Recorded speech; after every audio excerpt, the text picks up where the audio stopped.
Hello everyone.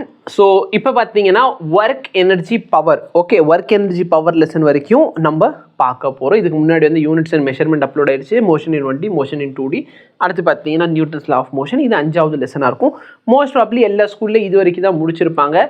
Okay, so ப்ராப்பராக நடத்துகிறாங்க அப்படின்னா இது வரைக்கும் முடிச்சிருக்கணும். கொஞ்சம் ரொம்ப வேகமாக போகிறாங்கன்னா மேபி கிராவிடேஷன் கூட முடிச்சிருக்கலாம், I don't know.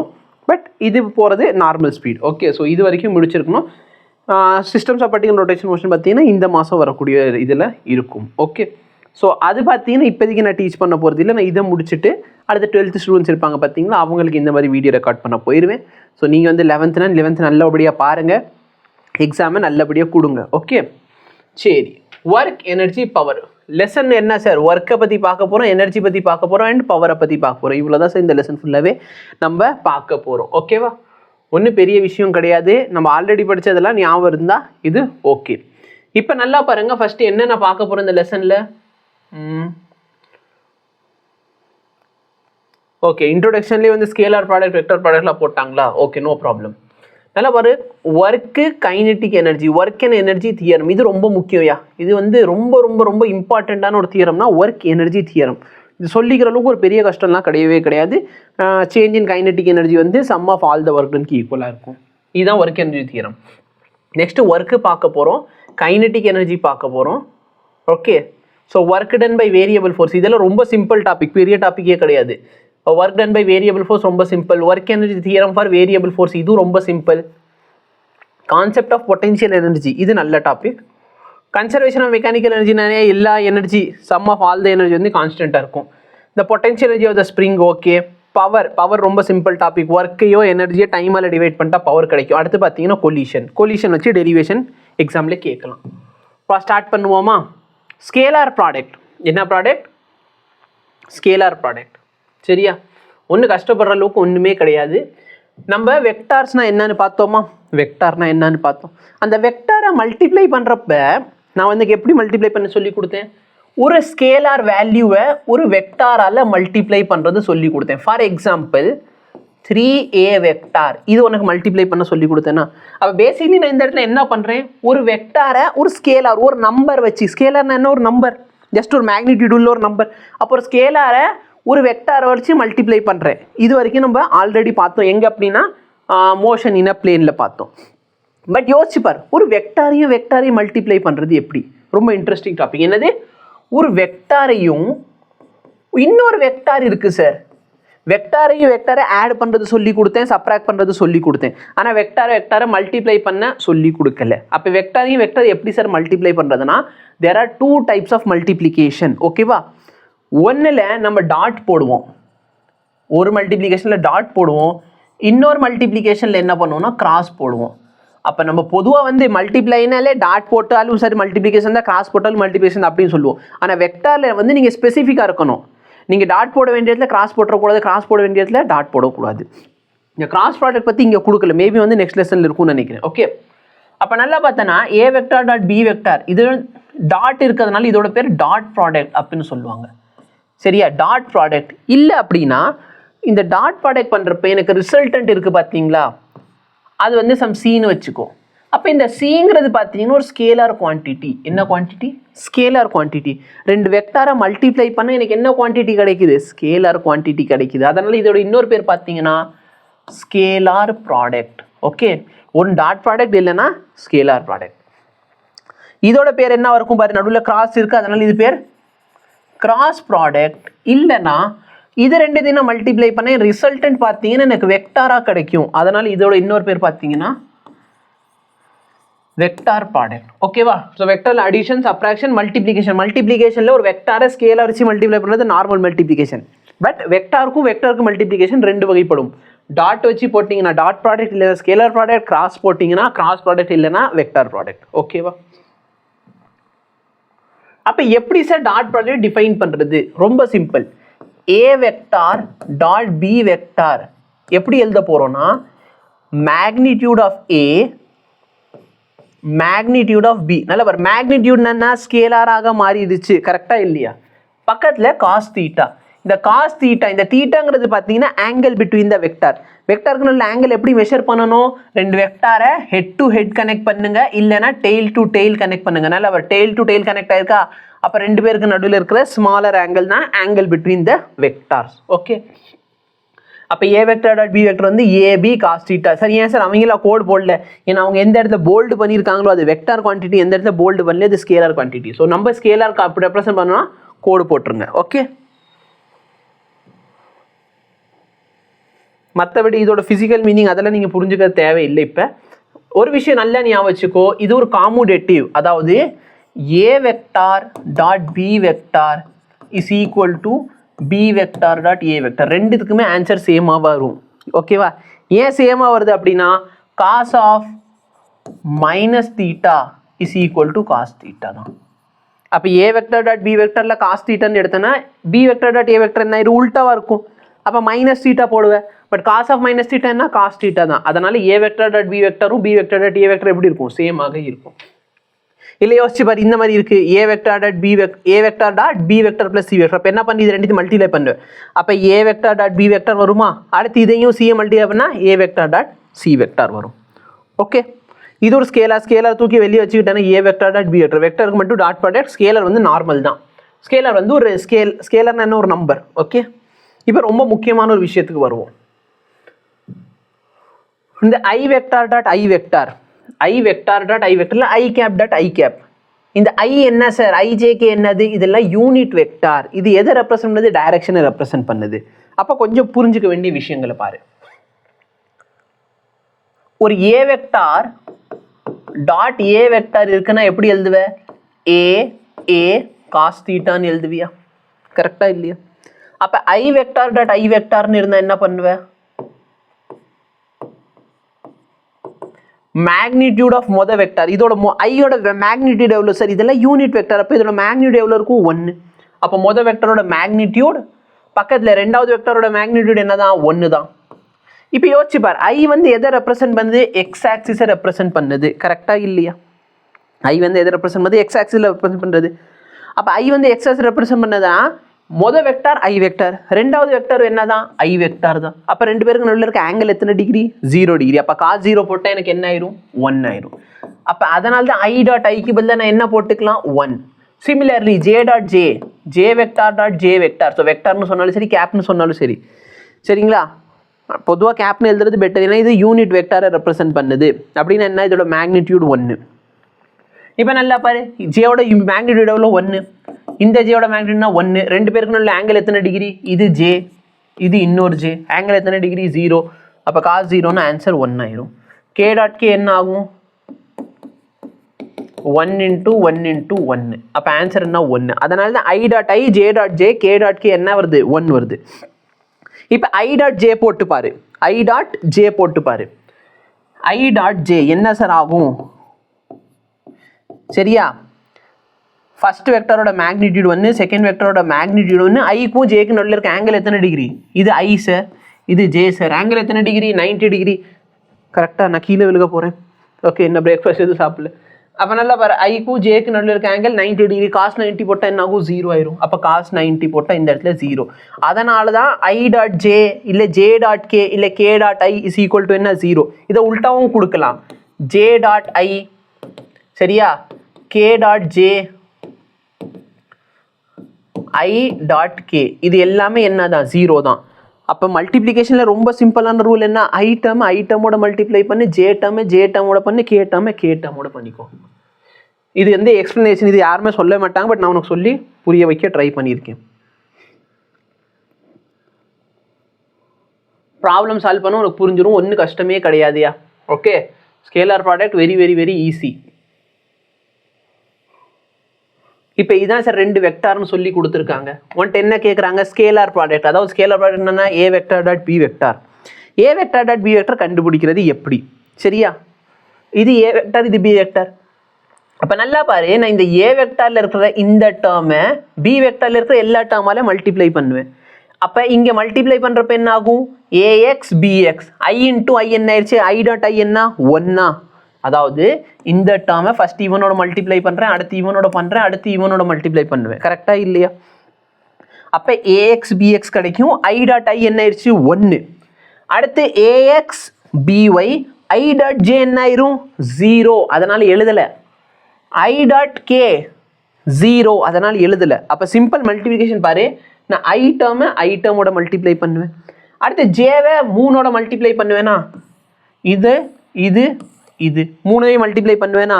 But difference என்ன, ஜே டாட் ஐ 0 ஆயிரும், ஜே டாட் கேவும் 0. அப்போ எதையும் மல்டிப்ளை பண்ணால் போதும், ஜேவை ஜேவோட மல்டிப்ளை பண்ணால் போதும். அப்போ ஐயோட பண்ணு, ஜேவை ஜேவோட பண்ணிக்கோ, கேவை கேவோட பண்ணிக்கோ, முடிஞ்சு சார். ஓகேவா?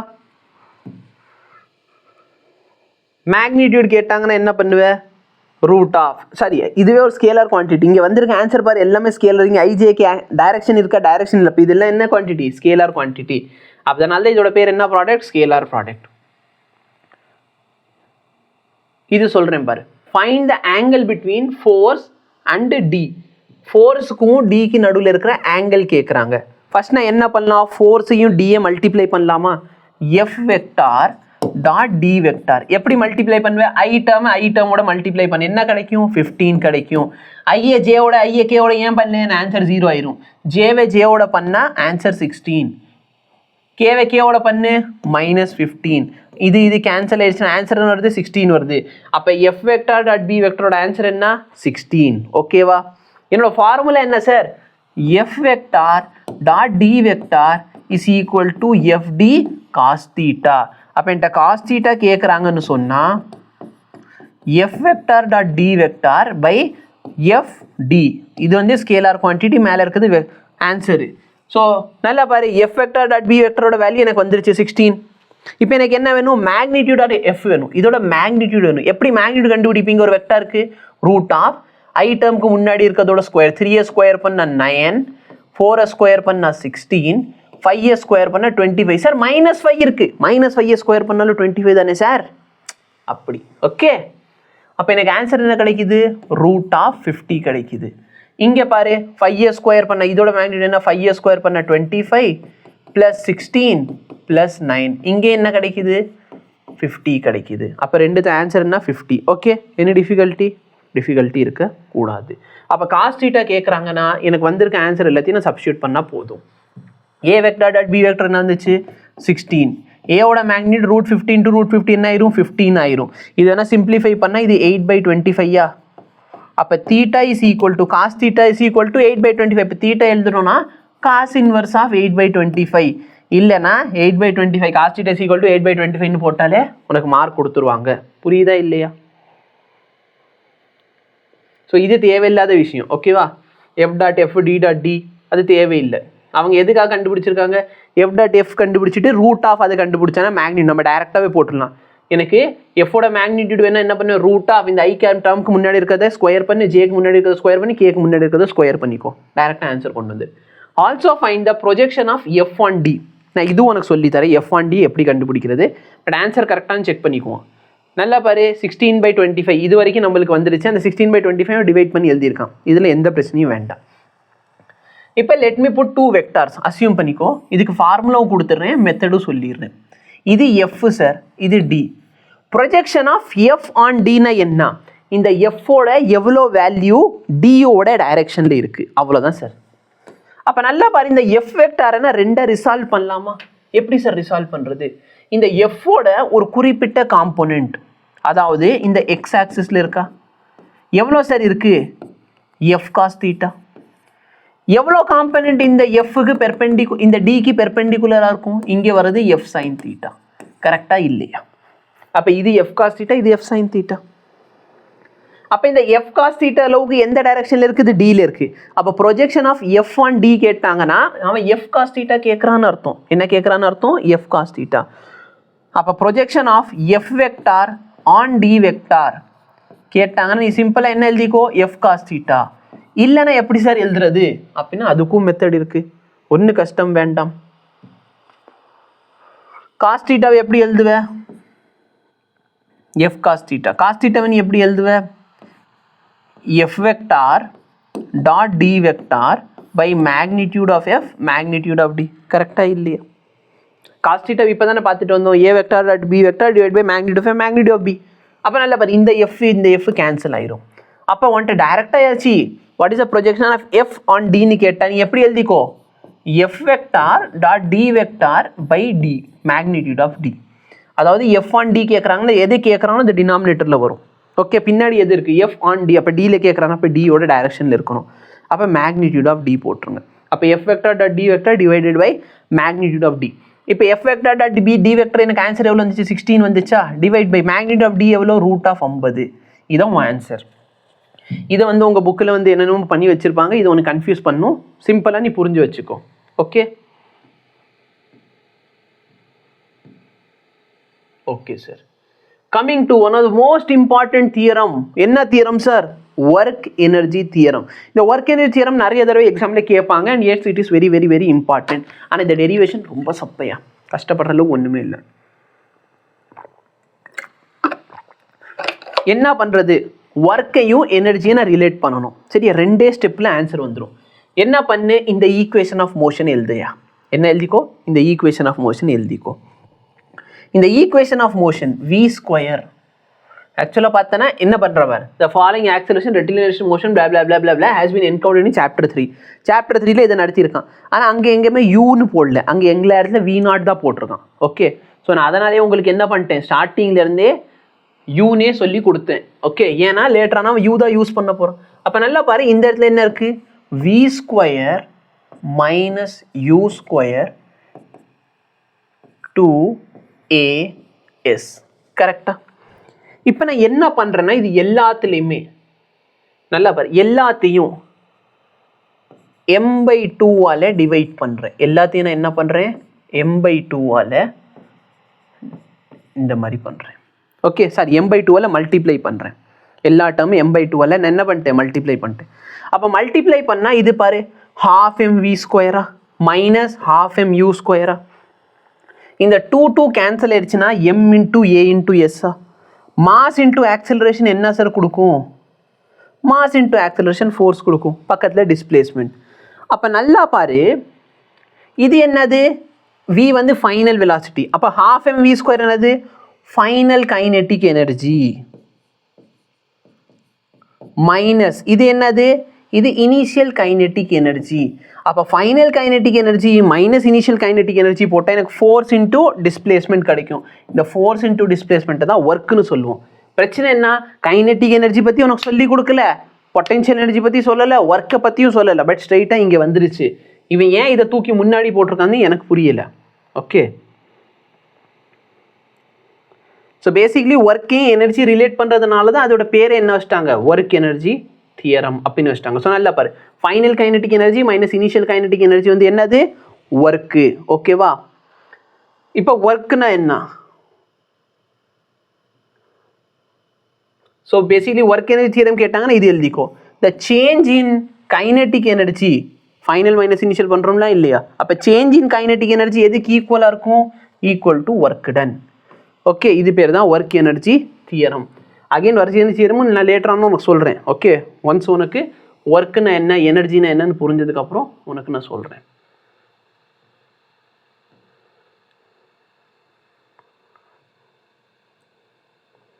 இது தேவையில்லை. ஒர்க்கு நல்லா பாரு, ரொம்ப கஷ்டப்படுற அளவுக்கு ஒன்றுமே இல்லை. எப்போ சார் ஃபிசிக்ஸில் ஒர்க்கு நடந்திருக்கு அப்படின்னா அதுக்கு ஒரு சில கண்டிஷன்ஸ் இருக்குது. சரியா, அந்த கண்டிஷன் என்ன,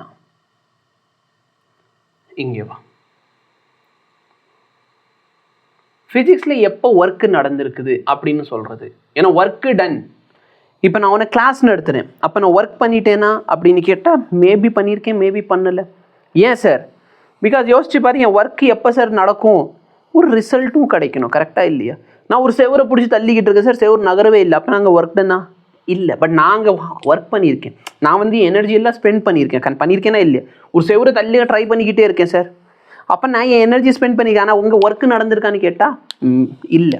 அதே மாதிரி இப்போ நான் கிளாஸ் டீச் பண்ணுறேன், நான் வந்து எனர்ஜி எல்லாம் ஸ்பெண்ட் பண்ணி கிளாஸை டீச் பண்ணுறேன். பட் இதோட அவுட்புட் எப்போ சார், நீங்கள் நல்ல மார்க் வாங்கினா தான் இதோட அவுட்புட். அப்போது ஒர்க் டன் எப்போ சார் நான் சொல்ல முடியும், நான் ஒரு எனர்ஜியும் கொடுக்குறேன், கரெக்டாக இல்லையா, அது வந்து ப்ராப்பராக போய் சேரணும். அப்போ அதே மாதிரி ஃபிசிக்ஸில் ஒர்க் டன் எப்போ சொல்லுவோம் அப்படின்னா, ஒர்க் டனுக்கு ஒரு சில condition. Displacement work is no work is done. Okay, no work is டனுக்கு சொல்லியிருக்கான். நான் உனக்கு ரொம்ப சிம்பிளாக சொல்லிடுறேன், ஒர்க் இஸ் டன் எப்போ சொல்கிறதுன்னு. ஓகே, இவன் நோ ஒர்க் இஸ் டனுக்கு சொல்லி வச்சிருக்கான். Work is said to be done when number 1 force is applied. நான் என்ன பண்ணணும், ஒரு ஃபோர்ஸை அப்ளை பண்ணணும். எப்போ சார் ஒர்க் நடந்திருக்குன்னு சொல்கிறது, நான் ஃபர்ஸ்ட் ஆஃப் ஆல் ஒரு ஃபோர்ஸை அப்ளை பண்ணணும். அப்போ நான் ஃபோர்ஸை அப்ளை பண்ண கண்டிப்பாக ஒர்க் நடந்திருக்குமான்னு கேட்டால் தெரியல. ஃபார் எக்ஸாம்பிள் இப்போ பாரு, இந்த டிவியை தள்ளுறேன்ப்பா, சத்தியமாக ஃபோர்ஸை கொடுத்து தள்ளிக்கிட்டு இருக்கேன், ஆனால் இங்கே ஒர்க்கு நடந்திருக்கா? ஒர்க்கு நடக்கலை. ஏன் சார் ஒர்க்கு நடக்கலைன்னு சொல்கிறீங்க? நீங்கள் ஃபோர்ஸ் கொடுத்துருக்கீங்களா இல்லையா? நான் ஃபோர்ஸ் கொடுத்தேன். ஆனால் ரெண்டாவது முக்கியமான கண்டிஷன் என்ன அப்படின்னா,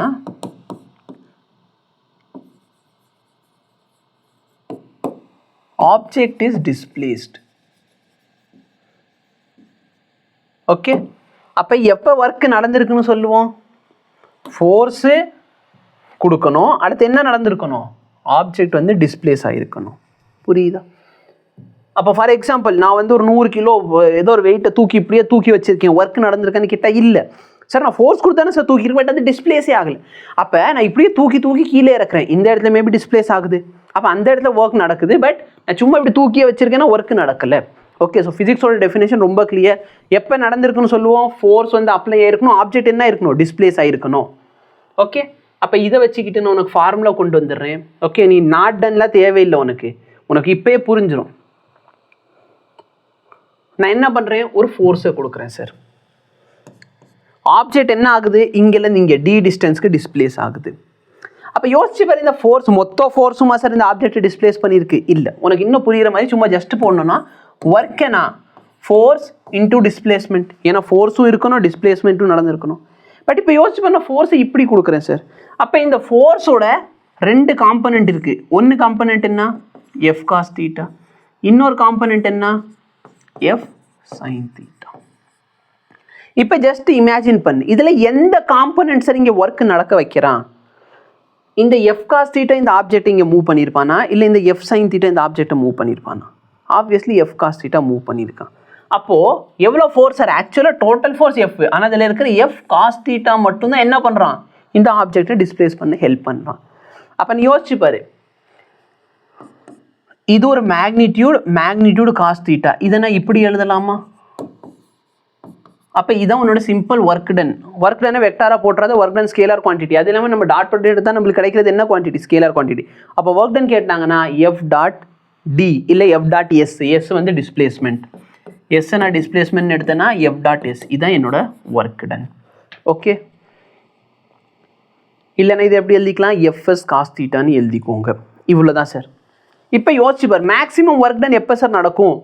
நான் மொத்த ஃபோர்ஸை இதே டைரக்ஷனில் கொடுத்தேன்னா மேக்ஸிமம், அதாவது காஸ் தீட்டாவோட value theta is equal to 0ன்னு போட்டால், தீட்டா இஸ் ஈக்குவல் டு 0ன்னு போட்டால், தீட்டா இஸ் ஈக்குவல் டு 0ன்னு போட்டால் காஸ் 0 என்ன ஆயிடுச்சு? 1. அப்போ மேக்ஸிமம் ஒர்க் நடக்கும். மினிமம் ஒர்க் எப்போ சார் நடக்கும்? Theta is equal to 90 degree போட்டுரு. அதாவது நான் என்ன பண்ணுறேன், ஆப்ஜெக்ட் இப்படி நவுத்தணும், ஆனால் நான் மேலேருந்து இப்படி ஃபோர்ஸை கொடுத்துக்கிட்டு இருக்கேன். அப்போ ஆப்ஜெக்ட் இங்கே நகருமா? நகராது. அப்போ நான் எவ்வளோ ஃபோர்ஸை கொடுத்து இப்படி அமுக்கினாலும் சரி ஆப்ஜெக்ட் நகர போகிறதே இல்லை. அப்போ ஒர்க் டன் என்ன ஆயிரும்? 0.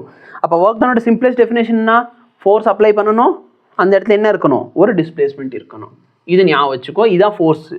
Okay, work done is equal to F dot D S. So the work done by the force is defined to be the product of component of force in the direction of displacement.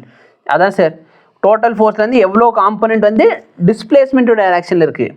அப்போ நீ இப்படி எழுதிக்கோ, இல்லைனா இப்படி எழுதி முடிச்சுக்கோங்க. Okay, we see that if there is no displacement there is no work done. Even நான் ஃபோர்ஸை கொடுக்குறேன் சார், எவ்வளோ பெரிய ஃபோர்ஸ் கொடுக்குறேன், ஆனால் டிஸ்பிளேஸ்மெண்ட்டே இல்லைன்னா அந்த இடத்துல ஒர்க் டன் இருக்காது. ஓகேவா? ஸோ இது மட்டும் தெரிஞ்சு வச்சுக்கோ. எப்போல்லாம் ஒர்க் நடந்திருக்கு, ஃபோர்ஸ் அப்ளை பண்ணால் டிஸ்பிளேஸ்மெண்ட் நடந்திருக்கணும். அவன் என்ன சொல்கிறேன், எப்போல்லாம் நடக்காது ஒர்க்கு, எப்போல்லாம் சார் ஒர்க் நடக்காது? நான் வந்து ஃபோர்ஸையே கொடுக்கலன்னா ஒர்க் நடக்காது. நான் ஃபோர்ஸ் கொடுக்குறேன், ஆப்ஜெக்ட் டிஸ்பிளேஸே ஆகலைன்னா ஒர்க் நடக்காது. இன்னொரு கேஸ் என்ன, தீட்டா வந்து 90 டிகிரி, ஏன்னா 90 போட்டால் என்ன ஆயிரும்? 0 ஆயிரும். புரியுதா? அதை தான் இங்கே பேசி வச்சுருப்பாங்க. ஓகே, ஒர்க்கு வந்து பாசிட்டிவாகவும் இருக்கலாம், நெகட்டிவாகவும் இருக்கலாம். எப்படி சார் நெகட்டிவாக இருக்கிறது? யோசிச்சு பாரு. நான் ஃபோர்ஸ் ஒரு நல்ல எக்ஸாம்பிள். நான் ஆப்ஜெக்டை இப்படி முன்னாடி இழுக்கிறேன். ஆப்ஜெக்ட் முன்னாடி எடுத்தால் எந்த டைரக்ஷனில் தான் டிஸ்பிளேஸ் ஆகும்? ஃப்ரண்ட் டைரக்ஷனில் டிஸ்பிளேஸ் ஆகும். கரெக்டாக இல்லையா? பட் ஆப்ஜெக்ட் மேலே ஃப்ரிக்ஷன் ஃபோர்ஸ் எந்த டைரக்ஷனில் ஆக்ட் ஆகும்? நான் உனக்கு லாஸ்ட் லெக்சரில் நடத்தினேன். எந்த டைரக்ஷனில் மோஷன் இருக்கோ அதுக்கு அப்போஸ் பண்ணுற மாதிரி தான் ஃப்ரிக்ஷனல் ஃபோர்ஸ் இருக்கும். ஸோ இதுதான் என்னோட ஃப்ரிக்ஷனல் ஃபோர்ஸ். ஓகேவா? அப்போ ஃப்ரிக்ஷனல் ஃபோர்ஸ் எவ்வளோ ஒர்க் பண்ணியிருக்கு பாரு. ஃப்ரிக்ஷனல் ஃபோர்ஸ் இந்த டைரக்ஷனில் ஆக்ட் ஆகுது, டிஸ்பிளேஸ்மெண்ட் முன்னாடி இருக்குது. அப்போ ஃப்ரிக்ஷனல் ஃபோர்ஸ்க்கும் டிஸ்பிளேஸ்மெண்ட்க்கு நடுவில் இருக்க ஆங்கிள் எத்தனை டிகிரி? 180. அப்போ work done by frictional force நான் என்னன்னு சொல்லுவேன்? நெகட்டிவ். அப்போ அதில் தான் ஒன்று போட்டிருப்பான். Okay. In many example frictional force opposes displacement and theta வந்து 180. அப்போ ஒர்க் டன் எப்படி இருக்கும்? Work done by frictional force negative. ஆனால் எல்லா கேஸ்லையும் work done by frictional force நெகட்டிவானு கேட்டால் இல்லை. ஒரு சில கேஸில் பாசிட்டிவ் ஒர்க் டனும் நடக்கும். அது எப்படின்னா பாக்ஸ் ஓவர் பாக்ஸ் ப்ராப்ளமில். இதோட டைமென்ஷன் என்ன? நல்லா பாரு. ஒர்க் டனோட யூனிட் வந்து ஜூல். இது யாருனால வந்துச்சு? ஜூலுங்கிற சயின்டிஸ்ட்னால வந்துச்சு. ஓகே. பட் நம்ம தெரிஞ்சுக்க வேண்டிய விஷயம்னா டைமென்ஷன். எப்படி சார் டைமென்ஷன் எழுதுறது? Force into displacement. ஃபோர்ஸோட டைமென்ஷன் என்ன? Mass into acceleration. அப்போ mL(T⁻²) பக்கத்தில் ஒரு டிஸ்பிளேஸ்மெண்ட்க்கு போட்டேன்னா இதுதான் உனக்கு கிடைக்கும். எனர்ஜிக்கும் இதே டைமென்ஷன் தான், ஒர்க்குக்கும் இதே டைமென்ஷன் தான். கன்ஃபியூஸ் பண்ணாது. ரொம்ப சிம்பிளான கான்செப்ட். ஒர்க்கில் என்ன பார்த்துருக்கோம்? ஒர்க் அப்னு சொன்னால் it is a product of force component of the force which acts along the direction of displacement and the displacement. Okay. அப்போ ஃபோர்ஸ்க்கும் டிஸ்பிளேஸ்மெண்ட்க்கு நடுவில் இருக்கிற என்னது ப்ராடக்ட் தான் இது. ஓகே. ஸோ ஃபார்முலா என்னன்னா எஃப்எஸ் காஸ் தீட்டா. இது வந்து மற்ற யூனிட் கொடுத்து வச்சுருக்காங்க. இதெல்லாம் உங்கள்கிட்ட கேட்க மாட்டாங்க அந்த அளவுக்கு. ஓகே. வேணும்னா சும்மா பார்த்து வச்சுக்கோ. நெக்ஸ்ட் என்ன sir? Kinetic energy. Kinetic energy again work டனும் ஸ்கேலர் குவான்டிட்டி, கைனெட்டிக் எனர்ஜியும் scalar quantity. So kinetic energy ஒரு ஸ்கேலர் குவான்டிட்டியோட ஃபார்முலா என்ன? 12mv². நீ யோசிக்கலாம் சார் வெலாசிட்டி ஒரு வெக்டார் குவான்டிட்டி. இந்த இடத்துல ரொம்ப சிம்பிளான ஒரு வார்த்தையில் என்ன சொல்லிட்டானா, வெலாசிட்டிங்கிற வெக்டாருக்கும் வெலாசிட்டிங்கிற வெக்டாருக்கு நான் என்ன எடுத்திருக்கேன்? டாட் ப்ராடக்ட் எடுத்திருக்கேன். அப்போ யோசிச்சு பாரு என்ன ஆகும்? v vector dot v vector நீ எப்படி எழுதுவ? Magnitude of v into magnitude of v cos theta. இப்போ யோசிச்சு பாரு. vங்கிறது ஒரு வெக்டாரா, இன்னொரு vங்கிறது ஒரு வெக்டார். ரெண்டுமே v வெக்டார். அப்போ ரெண்டுத்தோட டைரக்ஷன் எப்படி இருக்கும்? ஒரே டைரக்ஷன். அப்போ காஸ் என்ன ஆயிடுச்சு? காஸ் 0. அப்போ காஸ் 0 ஆயிடுச்சுன்னா ஆன்சர் 1. அப்போ எனக்கு என்ன கிடைக்குது? Magnitude of v into magnitude of v. அதனால v². அதாவது ரெண்டு வெக்டருக்கு டாட் ப்ராடக்ட் எடுத்து எனக்கு ஸ்கேலார் கிடைக்கும். அதனால தான் கைனெட்டிக் எனர்ஜி என்ன quantity? Scalar quantity. Okay. So kinetic energy என்ன மெஷர் பண்ணுது? Kinetic energy of the object is measure of the work an object does. சரியா? an object can do by the virtue of its motion. இது மட்டும் தெரிஞ்சு வச்சு. Kinetic எனர்ஜியோட definition கேட்டாங்கன்னா kinetic energy is the energy by which an object can do a work by virtue of its motion. Okay. மோஷன்னால work பண்ணும்.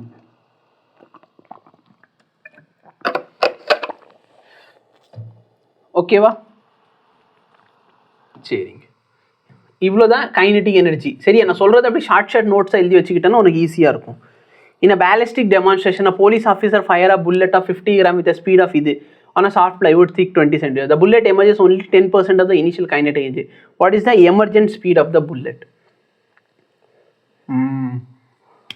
சரி, ஒரு ballistic டெமான்ஸ்ட்ரேஷன்னா அந்த போலீஸ்காரங்க சுட்டு காட்டுறாங்கன்னு வச்சுக்கோயேன். அதில் வந்து ஒரு ரவுண்டு இருக்குது. அந்த ரவுண்டில் வந்து போலீஸ் வந்து ஷூட் பண்ணுறாங்க. ஷூட் பண்ண உடனே என்ன ஆகுது? அந்த இதில் போய் அது பட்டுட்டு அதோட ஸ்பீடு குறையுது. ஓகே. அப்போ என்ன சொல்கிறாங்க? இந்த ballistic demonstration police officer fire a bullet. புல்லட்டோட மாஸ் கொடுத்துட்டான், புல்லட்டோட ஸ்பீடும் கொடுத்துருக்கான். அப்போ எனர்ஜி கண்டுபிடிச்சிடலாமா? 12mv². பட் நல்லா பார்த்துக்கோ, மாஸ் வந்து கிலோகிராமில் இருக்கணும். எஸ்ஐ யூனிட் என்ன? கிலோகிராம். ஸோ மாஸை வந்து கிராம்லேருந்து கிலோகிராமுக்கு மாற்றிக்கோ. 1000 டிவைட் பண்ணு. ஸ்பீடு வந்து 200 கொடுத்துருக்கான். இதை v² கண்டுபிடிக்கணும். On soft plywood of thickness 2 cm. The bullet emerges only with 10% of the initial speed. What is the emergent speed of the bullet? 200 ஸ்பீடில் ஷூட் பண்ணுறான். அப்போது இதான் அந்த பிளைவுட்னு வச்சுக்கோ. இந்த பிளைவுட்டோட ஸ்டார்டிங் பாயிண்டில் போகிற வரைக்கும் அவனோட ஸ்பீடு எவ்வளோ இருக்கும்? 200. வெளியே எவ்வளோ சார் எனர்ஜியில் வந்துருக்குது? 10% ஆஃப் த இனிஷியல் எனர்ஜி. அப்போ இனிஷியல் கைனெட்டிக் எனர்ஜி என்ன? இனிஷியல் கைனெட்டிக் எனர்ஜி வந்து 12mv². half மாஸ் எவ்வளோ? 50 கிராம். 50 எப்படி எழுதுனா? 50/100. v² வெலாசிட்டி எவ்வளோ? 200. அப்போ 200 × 200. இதில் இது கேன்சல், இதில் இது கேன்சல். 1 2 3 2 5s are 10. இதான் சார் நான் கொடுத்த இனிஷியல் எனர்ஜி. சொல்கிறது புரியுதா இல்லையா? இதான் நான் கொடுத்த இனிஷியல் எனர்ஜி. வெளியே அது எவ்வளோ எனர்ஜியில் வந்திருக்கு? 10% ஆஃப் திஸ். இதான் நான் கொடுத்த எனர்ஜி. இந்த எனர்ஜியோட எவ்வளோ பர்சன்ட்ல அது வெளியே வந்திருக்கு? Just 10% of the energy. இதோட 10% எப்படி கண்டுபிடிப்பேன்? இந்த வேல்யூ இன்டூ 10/100. 1 2 3 4. நான் லூஸ் மாதிரி பேசிக்கிட்டு இருப்பேன், சரியா? நான் பாட்டுக்கு திடீர்னு கிளாஸ் நடத்துகிறப்ப 1 2 3 4 கெட்டாக வந்து டான்ஸ் ஃப்ளோர்னு சொன்னாலும் சொல்லுவேன். லைஃப் இஸ் டு என்ஜாய்யா, சரியா? என்ஜாய் பண்ணிக்கிட்டே படித்தேன்னா லைஃப் நல்லாயிருக்கும். இப்போ நல்லா பாரு, இவ்வளோ எனர்ஜியில் தான் அந்த பாடி வெளியே வருது. அப்போ அதோட ஸ்பீடு எவ்வளோ? இதான் அவங்க கேட்குறாங்க. இவ்வளோ எனர்ஜியில் வெளியே வருதுன்னா அதோட ஸ்பீடு எவ்வளோ? 12m final square. என்ன பண்ணி வச்சுருக்கான்? VF is the emergency speed. நான் கண்டுபிடிக்கிறேன், எனக்கு இதே ஆன்சர் வருது, அவன் என்னமோ பண்ணி வச்சிருக்கேன், எனக்கு புரியல. அப்போ யோசிச்சு பாரு, ஃபைனலாக இவ்வளோ எனர்ஜியில் வருது. கலர் டிவி வாங்குங்க, எல்லாம் வாங்குங்க, இந்த கத்திக்கிட்டு இருக்காங்க. 100 சரி 1000.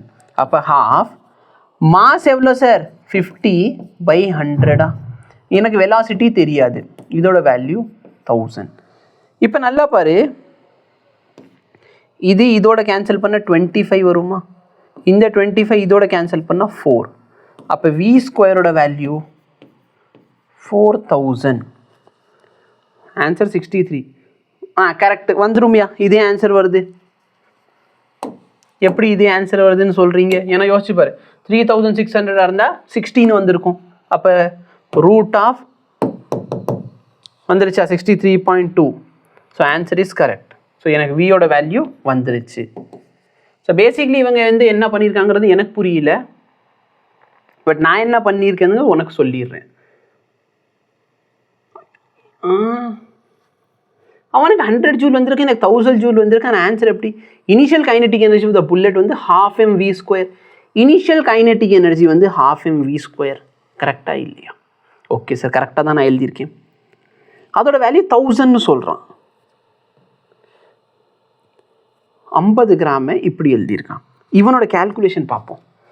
ஏன்னா இந்த இடத்துல சிபிஎஸ்சி புக் வந்து இந்த புதுசாக அப்டேட் பண்ணதில் நிறைய மிஸ்டேக் இருக்குது. நீ என்னை லூஸ்ன்னு நினைக்கலாம், பட் நான் எக்ஸ்பீரியன்ஸில் பேசுகிறேன். Okay, divided by 0.05.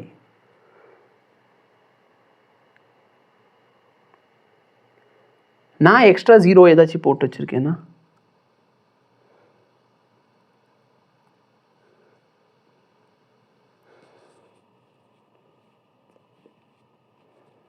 ஏன்னா இந்த புதுசாக அப்டேட் பண்ணதுக்கப்புறம் நிறைய மிஸ்டேக் இருக்குது. வெயிட் பண்ண, அவனுக்கு 1000 வந்திருக்கு, எனக்கு 10,000 வந்திருக்கு. அங்கே தான் பிரச்சனையே. 12m v². மாஸ் ஓகே 50, ஏன்னா 100ஆல் டிவைட் பண்ணியிருக்கு. ஏன் மேலே தப்பு இருக்குது, சரியா? கிலோகிராமை பார்த்தோன்னா 1000ஆல் டிவைட் பண்ணணும்ல. அப்போ நான் 1000ஆல் டிவைட் பண்ண. ஓகே, இங்கேயும் 1000ஆல் தானே பண்ணியிருப்பேன். ஓகே, ஏன் தப்பு? I am extremely sorry for this big mistake. But எப்படி சார் உங்களுக்கு ஆன்சர் கரெக்டாக வந்துச்சு? ஏன் ஆன்சர் கரெக்டாக வந்துச்சுன்னா, நான் இங்கேயும் 100ஆல் டிவைட் பண்ணியிருக்கேன், இங்கேயும் 100ஆல் டிவைட் பண்ணியிருக்கேன். அதனால் எனக்கு ஆன்சர் கரெக்டாக வந்திருக்குது. ஓகே, ஆக்சுவலாக பார்த்தீங்கன்னா அந்த 2 இடத்துல 1000ஆல் டிவைட் பண்ணியிருக்கணும். பட் நான் 2 இடத்துல 100ஆல் டிவைட் பண்ணாலும் எனக்கு ஆன்சரும் கரெக்டாக வந்துருச்சு. பட் ஏன் மேலே மிஸ்டேக் இருக்குது. அப்போ இதையும் நான் கேன்சல் பண்ணால் எனக்கு இங்கே கிடைக்கிற எனர்ஜி எவ்வளோ இருக்கும்? 1000. ஓகே, இந்த 1000ஓட 10% நான் போட்டேன்னா எனக்கு என்ன கிடைக்கும்? 1000ஓட 10%. ஸ்டூடெண்ட்ஸ் வந்து முன்னாடியே கண்டுபிடிச்சிருந்தாங்கன்னா இதில் நீ கல்வி ஊற்றிருப்பாங்க. ஓகே, ஸோ 100 கிடைக்குது.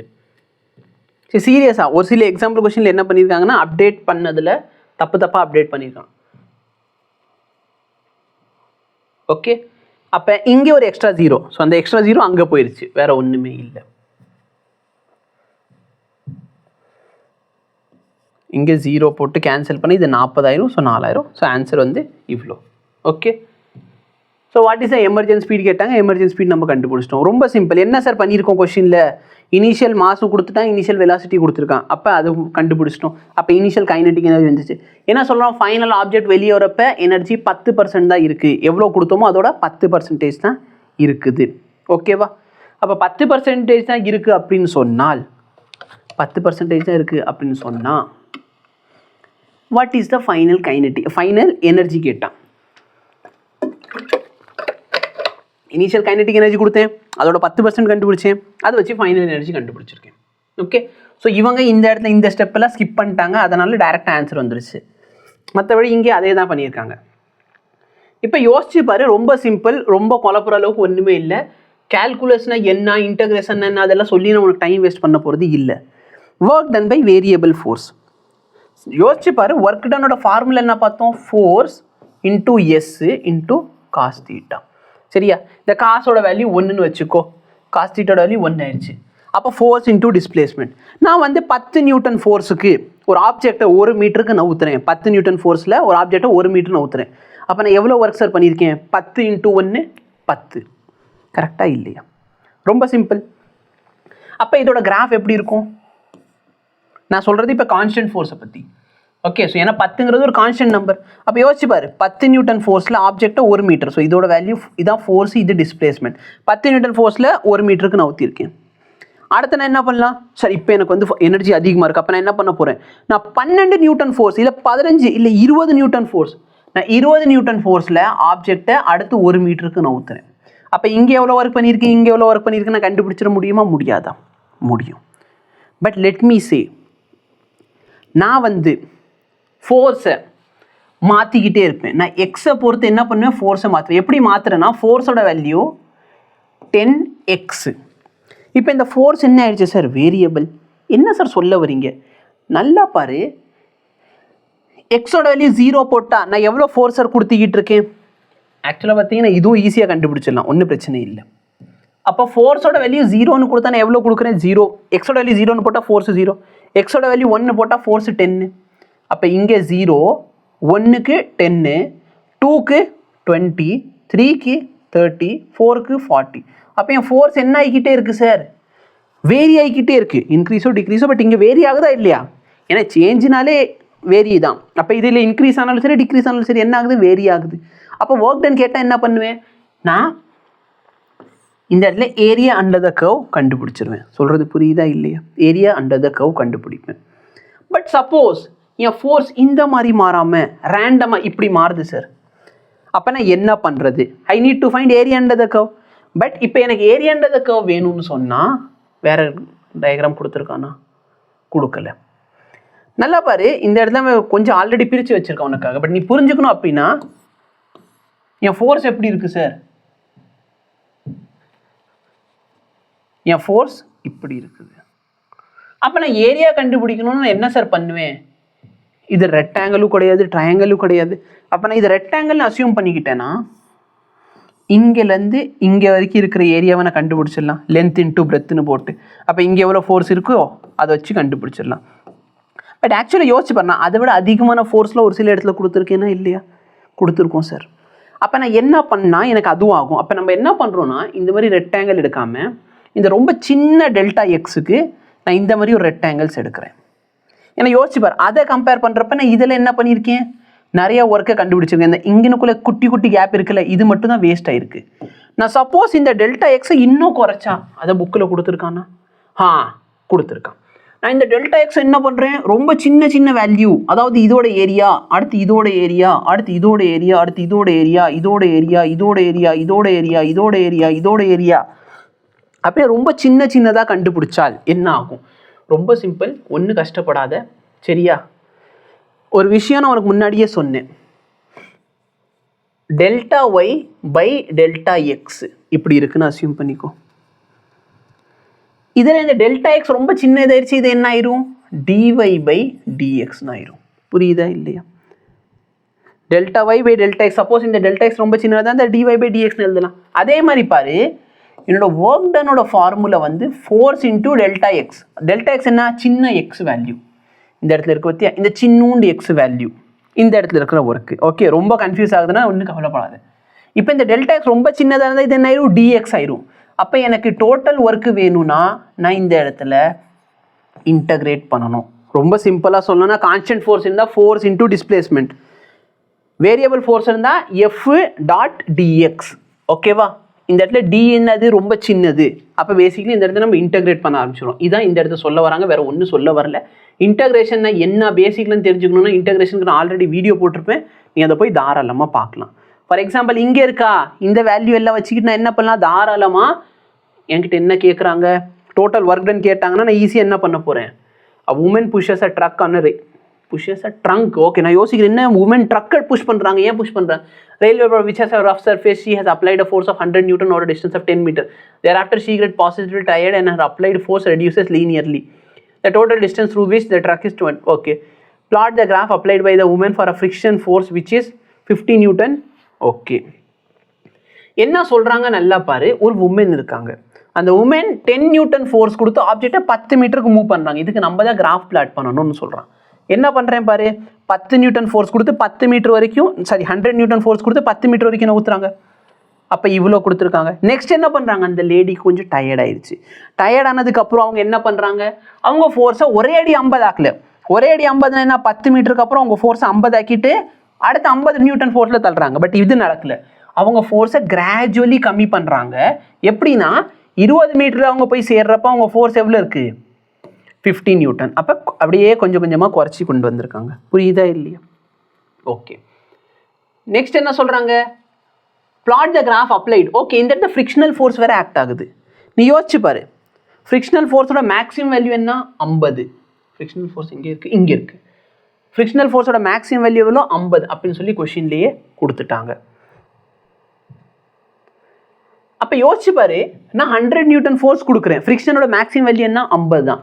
அப்போ நான் 100 நியூட்டன் ஃபோர்ஸ் முன்னாடி கொடுத்தா ஃப்ரிக்ஷன் எவ்வளோ சார் ஆக்ட் ஆகும், 50 ஆக்ட் ஆகும். இதை ஏன் சார் நான் நெகட்டிவ்ல போட்டிருக்கேன், நான் ஃப்ரிக்ஷனல் ஃபோர்ஸ் வந்து இந்த இடத்துல அப்போஸ் பண்ணும். நான் முன்னாடி ஒரு ஆப்ஜெக்ட்டை தள்ளிட்டு போகிறேன்னா ஃப்ரிக்ஷனல் ஃபோர்ஸ் பின்னாடி ஆக்ட் ஆகும். புரியுதா இல்லையா? அதனால -15 போட்டிருக்கேன். அடுத்து ஃபோர்ஸ் குறையுது, எவ்வளோ சார், 100லேருந்து 90 ஆயிருக்கும், 80 ஆயிருக்கும், 70 ஆயிருக்கும், 60 ஆயிருக்கும். பட் ஃப்ரிக்ஷனோட மேக்ஸிமம் வேல்யூ என்ன பாசிபிள், 50 தான் பாசிபிள். அப்போ நான் 90 கொடுத்தாலும் பின்னாடி எவ்வளோ ஃபோர்ஸ் ஆக்ட் ஆகுது, 50. நான் ஃபைனல்ஸ் இங்கே 50 கொடுக்குறேன், பின்னாடி எவ்வளோ ஆக்ட் ஆகும், 50 தான் ஆக்ட் ஆகும். சொல்கிறது புரியுது? இப்போ என்ன சொல்கிறேன், calculate the work done by the 2 force over 20 metre. இந்த 20 மீட்டருக்கு இவங்க 2 பேர் எவ்வளோ ஒர்க் பண்ணியிருக்காங்க. ரொம்ப சிம்பிள், இங்கே ஒர்க் டன் வேணும்னா இங்கே இருக்கிற ஏரியா கண்டுபிடிச்சிரு. இங்கே ஏரியா கண்டுபிடிக்க நான் என்ன ஃபார்முலா, இங்கே இன்டகிரேஷன்லாம் பண்ண போகிறேன்னு கேட்டால் இல்லை. ஏன் சார் நீங்கள் இந்த இடத்துல இன்டகிரேட் பண்ணலை, ஏன் நான் இந்த இடத்துல இன்டகிரேட் பண்ணல அப்படின்னு பார்த்தீங்கன்னா, இதை நான் சும்மா இது ஒரு ரெக்டாங்கிள்னு அசியூம் பண்ணி சால்வ் பண்ணால் இதோட லென்த்து 100, இதோட பிரெத்து 10. அப்போ இங்கே ஏரியா என்ன ஆயிடுச்சு, 1000. அப்போ இங்கே 1000 ஜூல் ஆஃப் ஒர்க் நடந்திருக்கு. இந்த இடத்துல இது ஒரு ட்ரப்பீசியம்னு கன்சிடர் பண்ண போகிறேன். நீ வேணும்னா என்ன பண்ணு, இந்த மாதிரி ஒரு ரெக்டாங்கிள் அண்ட் ட்ரையாங்கிள் பிரிச்சுக்கோ. ரெக்டாங்கிள் ட்ரையாங்கிள் போட்டு பண்ணாலும் சேம் ஆன்சர் கிடைக்கும். நான் ட்ரப்பீசியம் வச்சு பண்ணிடுறேன், அடுத்து ரெக்டாங்கிள் ட்ரையாங்கிள் வச்சு காமிச்சிடுறேன். ஓகே, இப்போ பாரு, இதில் எந்த 2 சைடு பேரலாக இருக்குது, இது 2 பேரலல் சைடு. அப்போ ஃபார்முலா என்ன, ஹாஃப் ஹைட்டு, இந்த 2 பேரல் சைடுக்கு நடுவில் இருக்க ஷார்ட்டஸ்ட் டிஸ்டன்ஸ் தான் ஹைட்டு. அப்போ 10 a + b, இந்த வேல்யூ என்ன 100, இந்த வேல்யூ என்ன 50. அப்போ 150 ஆயிருமா? 150 2ஆல் டிவைட் பண்ணால் 75. அப்போ ஆன்சர் என்ன வருது, 750. அப்போ டோட்டல் அந்த லேடி எவ்வளோ ஒர்க் சார் பண்ணியிருக்காங்க, 100 + 750 which is 1750. ஃப்ரிக்ஷனல் ஃபோர்ஸ் எவ்வளோ ஒர்க் பண்ணியிருக்கு, ஃப்ரிக்ஷனல் ஃபோர்ஸ் அப்போஸ் பண்ணியிருக்கும். ஏன்னா முன்னாடி பார்த்தீங்கன்னா ஃப்ரிக்ஷனல் ஃபோர்ஸ் பின்னாடி எவ்வளோ சார், ஃபோர்ஸ் -50, டிஸ்பிளேஸ்மெண்ட் எவ்வளோ 20யா, 10 இல்லை 20 மீட்டர் போயிருக்காங்க, 20. ஸோ ஆன்சர் என்ன, -1000 ஜூல். ஸோ இதுதான் work done by friction force, இதுதான் work done by the lady. Okay, சரி. இதை ட்ரையாங்கிள் ப்ளஸ் ரெக்டாங்கிள்னு போட்டால் என்ன சார் பண்ணுறது அப்படின்னா, இங்கே பாரு, சேம் ஆன்சர் தான் கிடைக்கும். பட் எனக்கு ட்ரப்பீசியம்னா ஒரே ஃபார்முலாவில் முடிஞ்சிடும், இதுனா 2 ஃபார்முலா. இப்போ நல்லா பாரு, இந்த ட்ரையாங்கிள்னா ½ இன்டூ இதோட பேஸ். இந்த பேஸ் எவ்வளோ சார், இங்கேருந்து இங்கே வரைக்கும் 10. இதோட ஹைட் எவ்வளோ சார், இதுலேருந்து இது வரைக்கும். கரெக்டாக இல்லை, இதுதான் ஹைட்டு. ஸோ 100லேருந்து 50னா 50. அப்போ இந்த ஆன்சர் என்ன கிடைக்குது, இது கேன்சல் பண்ணால் 25, அப்போ 250. அப்புறம் இங்கே கீழே இருக்க இந்த ரெக்டாங்கிள் இருக்கும், இதோட ஹைட் எவ்வளோ 50, லென்த் வந்து 10. அப்போ 50 × 10 எவ்வளோ ஆயிடுச்சு, 500. ரெண்டுத்தையும் கூட்டினா 750. ஓகேவா? ஸோ இது உனக்கு ப்ராப்ளமாக இருக்காது. இதான் என்னது, ஒர்க் டன். எப்படி கண்டுபிடிச்சோம், ஏரியா வச்சு கண்டுபிடிச்சோம். ஏன்னா ஏன் சார், ஏன்னா இங்கே ஃபோர்ஸ் வந்து வேரியாக இருந்துச்சு. பட் சப்போஸ் ஃபோர்ஸ் வந்து ரொம்ப சின்னதாக இருந்தால் நம்ம இங்கே என்ன பண்ணணும், இன்டகிரேட் பண்ணணும். இன்டகிரேட்னா எஃப் டாட் டிஎக்ஸ்னு போட்டு பண்ணிக்கலாம். அது இருந்தால் நான் அதுவும் உனக்கு சொல்லித்தரேன். இப்போ ஒர்க் எனர்ஜி தியரம், நான் ஒர்க் எனர்ஜி தியரம் உனக்கு ஆல்ரெடி சொல்லி கொடுத்தேன்னா. என்ன சார் சொல்லி கொடுத்தீங்க பெருசா? ஒர்க் எனர்ஜி தியரம் இங்கே இருக்குது சார். சப்போஸ் என்னோட ஃபோர்ஸ் கான்ஸ்டண்ட்டாக இருந்தால் ஆக்சிலரேஷனும் கான்ஸ்டண்ட்டாக இருக்கும். கான்ஸ்டன்ட் ஆக்சிலரேஷனுக்கு நம்ம இந்த ஈக்குவேஷன் ஆஃப் மோஷன் யூஸ் பண்ணுவோம். v square minus u square is equal to 2as. நான் m/2 எல்லாம் மேலே கீழே டிவைட் பண்ணி வச்சிருக்கேன் அப்படின்னு சொன்னால் எனக்கு half mv square final kinetic energy, half mu square initial kinetic energy, இது 2 கேன்சல் ஆச்சுன்னா ஃபோர்ஸ் இன்டூ டிஸ்பிளேஸ்மெண்ட் வந்து ஒர்க் டன். அப்போ change in kinetic energy work done இருக்கும். இது எதுக்கு? கான்ஸ்டன்ட் ஃபோர்ஸ்க்கு. இப்போ சப்போஸ் ஃபோர்ஸ் வேரி ஆகுது, வேரி ஆனாலும் சேம் ஆன்சர் தான் கிடைக்கும், பட் நம்ம டெரைவ் பண்ணணும். ஓகே, ஸோ வந்துட்டு most probably drive work energy தியரம்னு கேட்டாங்கன்னா அங்கே இருக்கிறத டிரைவ் பண்ணிக்கோங்க. இதுவும் ஒன்றும் பிரச்சனைலாம் கிடையாது, டிரைவ் பண்ணுறது ரொம்ப ஈஸி தான். நான் எங்கேருந்து ஸ்டார்ட் பண்ண போகிறேன், எங்கே போய் முடிக்க போகிறேன்னு பாரு.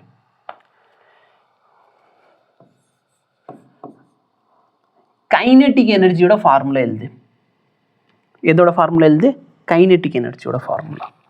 What is kinetic energy? Kinetic energy is half mv square. கரெக்டா? மேபி நான் வந்து அடுத்து எனக்கு ஏதாச்சும் இப்போ நான் பிரெயின்குள்ளே கால்குலேட் பண்ணிக்கிட்டு இருக்கேன், எனக்கு இன்னொரு ஈக்குவேஷன் வச்சு இந்த ஆன்சர் வருதுன்னா நான் அதை வச்சு சால்வ் பண்ணிடுவேன். ஸோ கைனெட்டிக் எனர்ஜியோட ஃபார்முலா என்ன? half mv square. Okay sir, இப்போ நான் இதை டிஃப்ரென்ஷியேட் பண்ணுறேன் வித் ரெஸ்பெக்ட் டு டைம். அப்போ ஹாஃபும் மாஸும் கான்ஸ்டன்ட், கரெக்டாக இல்லையா? மாஸும் ஹாஃபும் எப்படி இருக்குது? கான்ஸ்டண்ட்டாக இருக்குது. அப்போது இந்த இடத்துல மிச்சம் என்ன இருக்குது? d/dt of v square. Okay, d/dt of v square. இப்போ இந்த v ஸ்கொயரை நான் ரெண்டாக பிரித்து எழுதுறேன். இந்த v ஸ்கொயரை நான் என்ன பண்ணுறேன்? v into v. v ஸ்கொயரை நான் என்ன பண்ணுறேன்? v into v. ஓகே, நான் இந்த dv/dt எப்படி எழுதிக்கலாம்? ஏன்னு எழுதலாம். கரெக்டாக இல்லையா? ஆக்சுவலாக இல்லை அப்படி இல்லை. ஐ எம் சாரி, நான் ரொம்ப தப்பாக நடத்திட்டேன் இந்த இடத்துல. v ஸ்கொயரை நான் டிஃப்ரென்ஷியேட் பண்ண போகிறேன். v ஸ்கொயரை நான் டிஃப்ரென்ஷியேட் பண்ண எனக்கு என்ன கிடைக்கும் சொல்லுங்க? m 2 இன்டூ v பக்கத்தில் dv/dt. அதாவது இந்த வெலாசிட்டி ஃபங்க்ஷன் ஆஃப் என்னது? டைம். அப்போ நான் வெலாசிட்டியை டிஃப்ரென்ஷியேட்னா 2v அடுத்து dv/dt போடுவேன். ஸோ பேசிக்லி இது டிஃப்ரென்சியேஷனோட ரூல். அந்த இடத்த புரியலன்னா நீ இப்படி எழுதிக்கோ, 2v பக்கத்தில் dv/dt வரும்னு ஞாபகம் வச்சுக்கோ. ஓகே, இப்போ நல்லா பாரு, dv/dt என்ன சார்? ஆக்சிலரேஷன். dv/dt என்னது? ஆக்சிலரேஷன். அப்போ மாஸ் இன்டூ இது என்ன ஆயிடுச்சு? Acceleration. Any difficulty? Mass into acceleration. இந்த v நான் எப்படி எழுதிக்கலாம்? v னா dx/dtன்னு எழுதலாம். இங்கே என்ன இருக்குது? லெஃப்ட் ஹேண்ட் சைடில் dk/dt. So suppose mass work energy theorem வந்து சொன்னாங்கன்னா தயவுசெய்து இந்த மெத்தடை விட நீ நார்மல் மெத்தட் சூஸ் பண்ணுறது பெட்டர். ஓகே, இந்த மெத்தடை விட என்ன பண்ணிக்கோ? நார்மல் மெத்தட் சூஸ் பண்ணுறது பெட்டர். ஓகேவா? இப்போ எனக்கு என்ன கிடைக்குது? இது ஃபோர்ஸா? அப்போ dk is equal to force time dx. இப்போ நான் இன்டகிரேட் பண்ணுறேன். dkனா என்ன? சேஞ்சு. அப்போ இதை இன்டகிரேட் பண்ணால் எனக்கு சேஞ்ச் இன் கைனெட்டிக் எனர்ஜி கிடைக்குமா? dkவை இன்டகிரேட் பண்ணால் k, அதாவது final minus initial is equal to force into displacement. அந்த ஃபோர்ஸ் இன்டூ டிஸ்பிளேஸ்மெண்ட் என்ன ஆயிரும்? ஒர்க் ஆயிரும். So final kinetic energy minus initial kinetic energy. அப்போ ஒர்க் எனர்ஜி தியரம் அகைன் இங்கேயும் same result தான் வருது. சேம் ரிசல்ட் தான் வருதா இல்லையா? சேம் ரிசல்ட் தான் சார் வருது. த change in kinetic energy is equal to work done. So same equation இங்கேயும் எழுத போகிறேன். பட் நல்லா ஞாபகம் வச்சுக்கோ, அவங்க வந்து வேரியபிள் ஃபோர்ஸ்னு கொடுத்தா மட்டும் இதை எழுது, இல்லைன்னா இதே எழுத தேவையில்லை.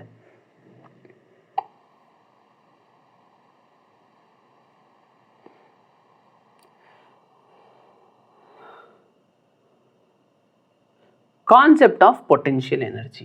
பொட்டென்ஷியல் எனர்ஜின்னா என்ன? the term potential energy brings to one's mind stored energy. Basically potential energy சொன்னால் நம்மளுக்கு என்ன தோணுது, ஏதோ ஒரு எனர்ஜி which is stored. அப்போ இந்த எனர்ஜி வந்து எப்படி இருக்குன்னா virtue of its position. Kinetic energy virtue of its motion, இது வந்து virtue of its position. அதாவது ஏதோ ஒரு குறிப்பிட்ட பொசிஷனில் இருக்கிறதுனால அந்த ஆப்ஜெக்ட் மேலே என்ன இருக்கும், ஒரு எனர்ஜி இருக்கும். ஓகேவா?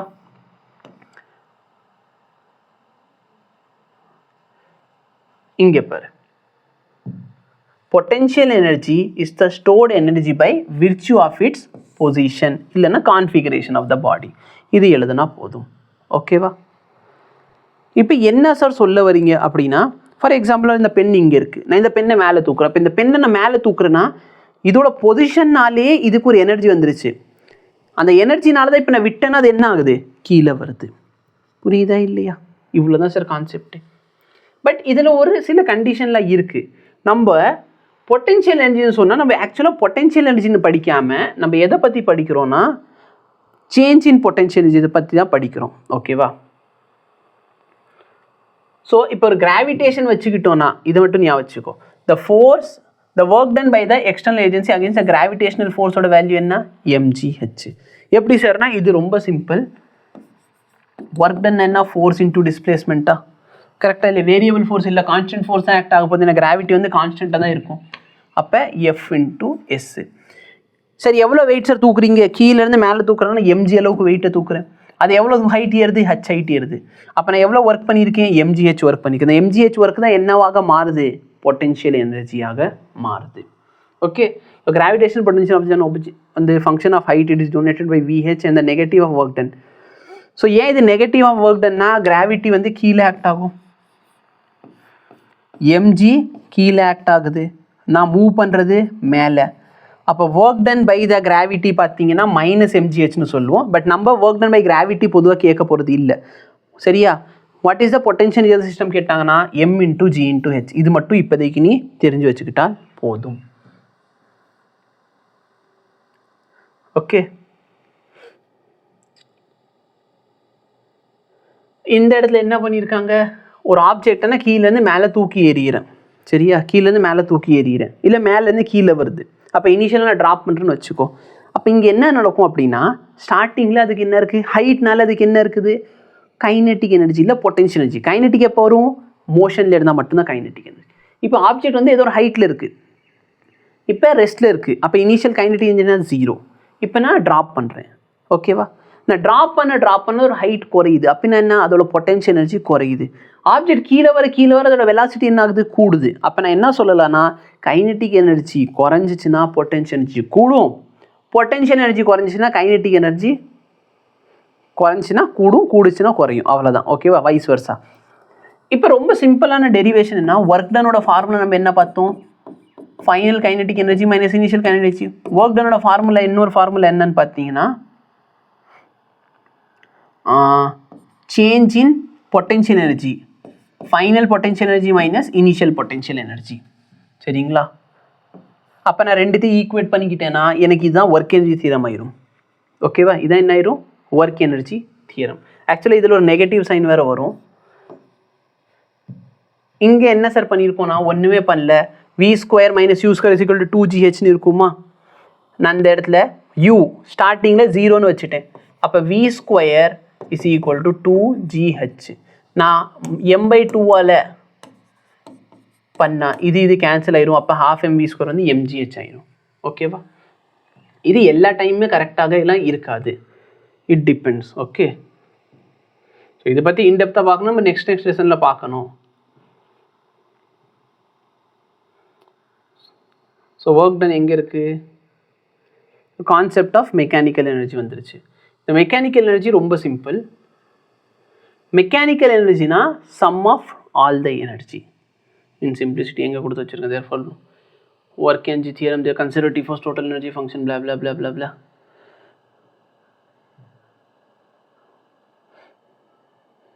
தேவையான விஷயம் இருந்துச்சுன்னா அதை மட்டும் மார்க் பண்ணி விட்டுறேன், மற்றபடி ஒன்றுமே இல்லை. Kinetic energy plus potential energy, இதான் என்னது, டோட்டல் எனர்ஜி. இதோட பேர் தான் என்னது, மெக்கானிக்கல் எனர்ஜி. ஓகேவா? So sum of all the energy தான் என்னது, மெக்கானிக்கல் எனர்ஜி.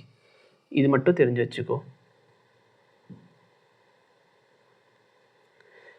இப்போ நல்லா பாரு, நான் உன்கிட்ட ஆல்ரெடி சொன்னது தான், work done is equal to final energy minus initial energy. ஞாபகம் வச்சுக்கோ, work done is equal to initial minus final. இல்லை நான் ஃபைனல் மைனஸ் இனிஷியல்னு போடுறேன்னா இங்கே வெளியே ஒரு மைனஸ் இருக்கும். சரிங்களா? ஏன் மைனஸ் வருது அப்படின்னா, ஆப்ஜெக்ட் மேலே போடுறப்ப கீழே எம்ஜி இருக்கும், ஹைட்டு மேலே இருக்கும். அப்போ எனக்கு ஆன்சர் என்ன கிடைக்கும்? Minus MGH. அதனால தான் இந்த நெகட்டிவ் வருது. ஸோ அதனால் நெகட்டிவ் இருக்கும். இப்போ நீ ஒன்று பண்ணாது, ரெண்டுமே ஒர்க் டன் தானே, அப்போ ரெண்டுத்தையும் நான் ஈக்குவேட் பண்ண போகிறேன். நான் ரெண்டுத்தையும் ஈக்குவேட் பண்ணால் எனக்கு என்ன கிடைக்குது பாரு, final energy minus initial energy is equal to initial minus final. Sir அந்த இடத்துல கன்ஃபியூஷன் இருக்குன்னா இங்கே பாரு, இது பார்த்தோன்னே உனக்கு புரியும். இந்த டேர்ம் அங்கிட்டு கொண்டு போய் இந்த டேர்ம் இங்கிட்டு கொண்டு வந்துட்டேன்னா நல்ல பாரு.